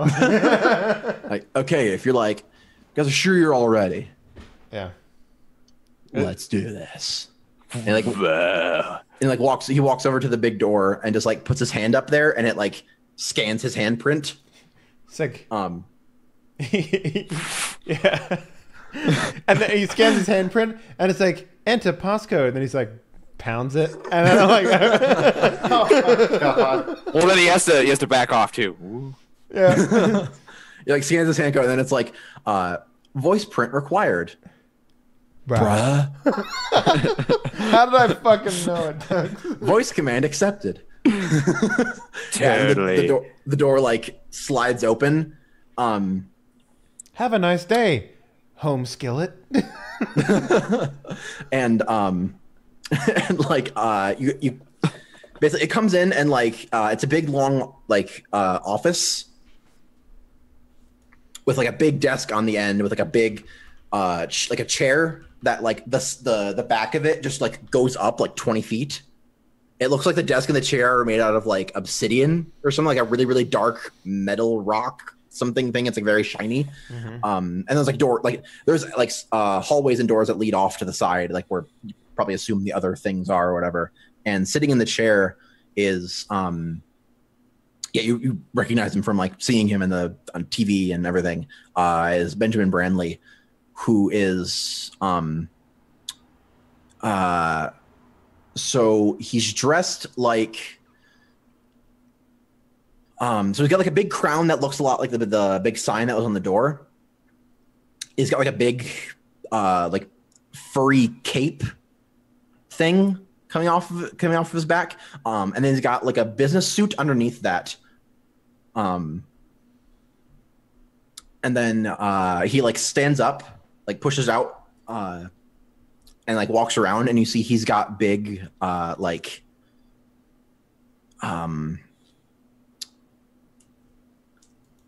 loafers that are also Converse sneakers. I hate like if Converse made a pair of loafers, that's what he's wearing right now. I hate this. It's Yeah.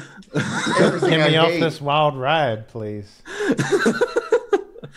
And he walks up and he's like, Raj, like King Lord, and like Raj like leans down and like does like a kneeling thing, Prometheus, and like looks up at you guys and like you guys are supposed to do it too. Do the same thing. Just It's just like the Witcher 3 moment where we could either bow to the king or not bow to the king, and it changes the entire game. Right. It affects the entire game. The entire game. Yeah, you know, you play to his fantasies. This is his brain, so yeah, no, do it. Okay. Yeah. And he like he nods and then like Raj You stands know, back no, up. everyone is. He's like, King Lord.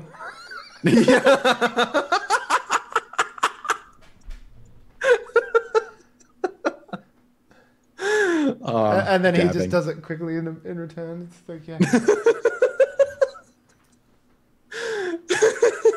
Awesome. So Raj stands back up, and like you guys like, oh, we can stand up now too. And Ben just like looks at the group and looks at you, and so how can I help you? How can the King Lord help his loyal subjects today? And he gives a big shit-eating grin, and then we cut on that. Okay, great. Well, actually, yeah. I mean, I was gonna do one thing, and then we could potentially end on that. I don't know if you'd want me to. Yeah, I just like the moment that he is like, "What can the King Lord do for you today?" I want to walk up to him and just fucking put my hand on his head. And then why? Because I can I can sort of put him into a daydream inside of his own daydream, and put him in a state. But it's not even him; it's a subconscious entity. Yeah, allows me to force an NPC to daydream with a touch to his forehead. It's a power. I mean, that is a pretty cinematic. Like, the king staying there, like, how can I help? And then just out of Yeah, you just walk up hand. and like tap him in the face, and like I think we cut on like Raj going like what? Yeah, and then we're that's Polyrhythm.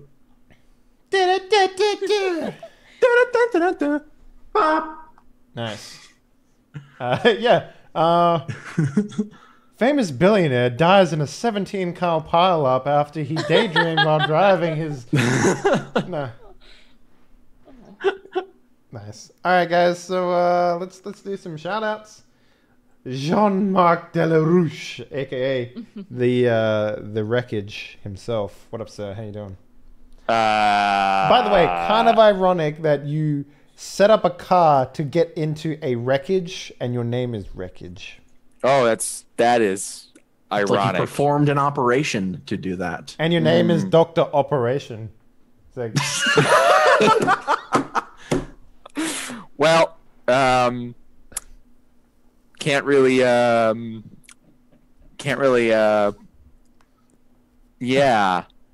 That was, Dr. Surgery, please report for surgery. I had a good time.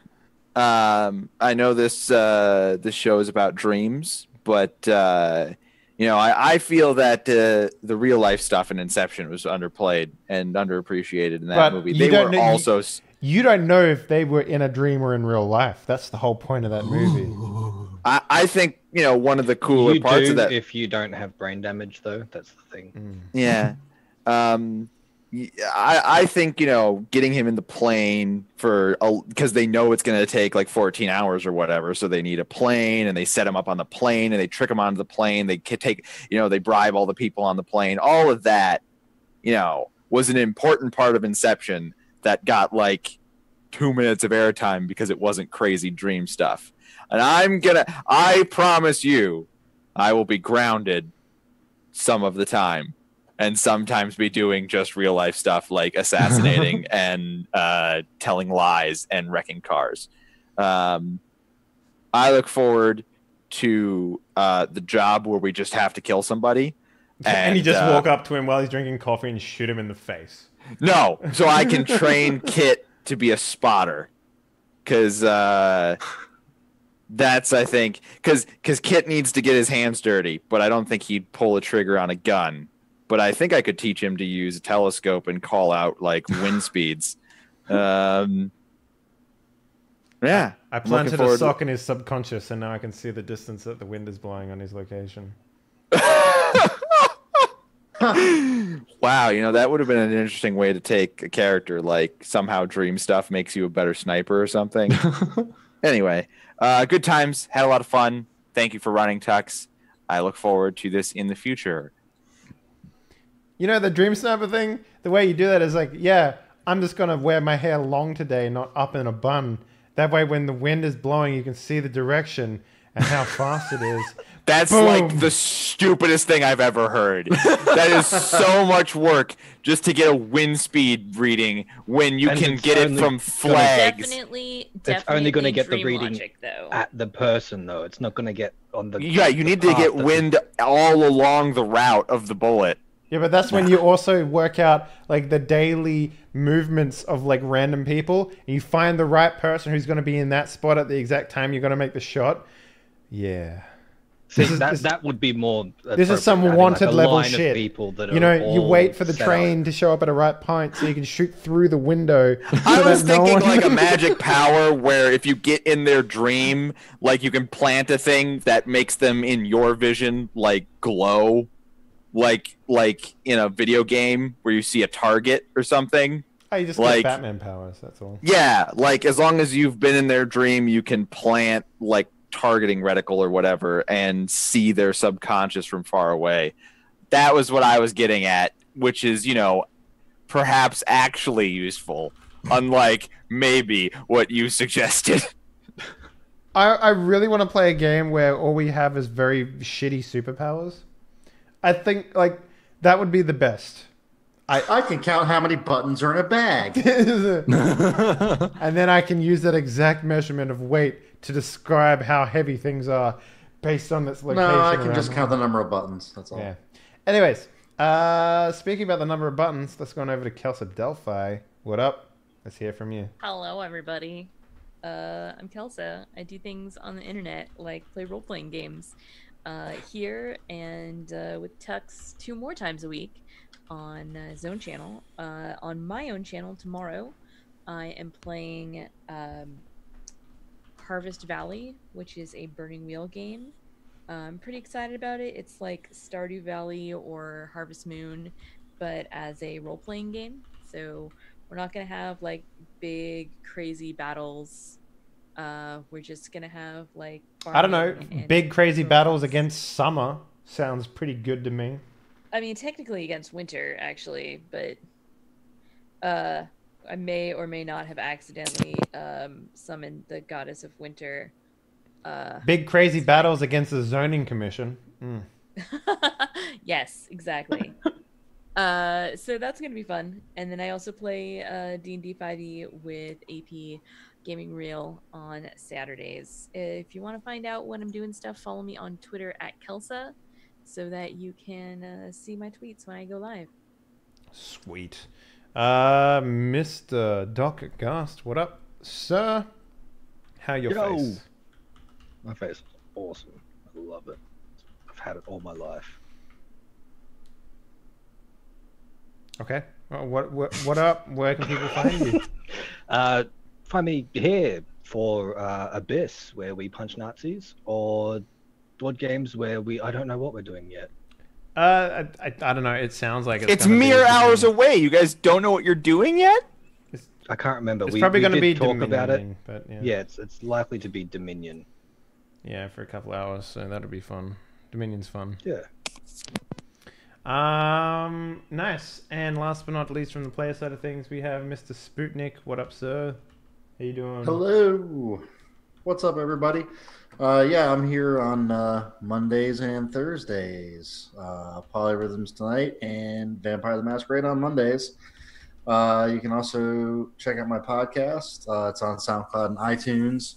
It's called Motion Sickness the Show. So if you just search for Motion Sickness, you'll find it. And hopefully once the move and everything is all done, I'll be back to doing some streaming on Twitch.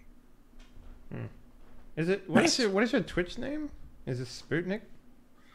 Good question. It is No underscore. yeah, Just Sputnik Sputnik 71 no underscore. That's where I got it wrong. Okay.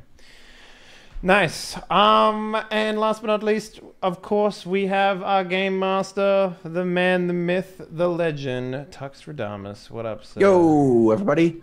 I'm Dr. Damas. I hope you enjoyed tonight. We finally got into some like big, real, dreamy stuff. You know, I didn't really understand the game until I like gave my mouse a fucking like backstory. Like, I understand how this shit works now. Like that was my epiphany. It's like, oh, Awesome. I get Yeah, it yeah. now. I definitely want, like, part of the thing of this game was having the freedom to just do stuff that doesn't make sense, but because it's a dream, it works. So, like, a car graveyard where the cars can come to life, and then we travel to a living room made out of a city. Stuff like that. So hopefully we get to do more weird things, and hopefully you will enjoy them. Most of my other things I do has already been said. So go enjoy the content and have an excellent day. Nice. All right, ladies and gentlemen, thank you very much for watching. Hopefully you enjoyed tonight's episode of Polyrhythm. If you haven't already done so, consider following the channel. And if you're feeling saucy, why not subscribe? Get 50% off your first month of subscription and a whole bunch of other stuff, including the best emotes on Twitch. What do we have going on? So today was the last die party for the week. We actually did a whole week with every game fucking fell into place, and we played it, so that's fucking great. Tomorrow, aka today for me, we have board games with Bitter Bros Regrowth. As said, we're probably gonna play Dominion, maybe, but we'll chat after this and maybe see if we can find like a game with some actual girth to it, because we got some time now. So we'll see how we go. But yeah, I'll be playing continuing Spooktember this morning, or this in the daily stream. We're playing Call of Cthulhu Dark Corners of the Earth right now. That game is actually fucking awesome, can I just say. It's super cool. Not very scary, but then again, not many games are scary to me, so yeah. Dominion is a card crafting game, card deck building game. Cool. Sunday we'll have Whiskies and Whiskey, and then we start it all again next week with more die party stuff. So yeah, that's pretty much it, guys. Thank you very much for watching, and remember, H2O free diet is the quickest way to death. No to Good night.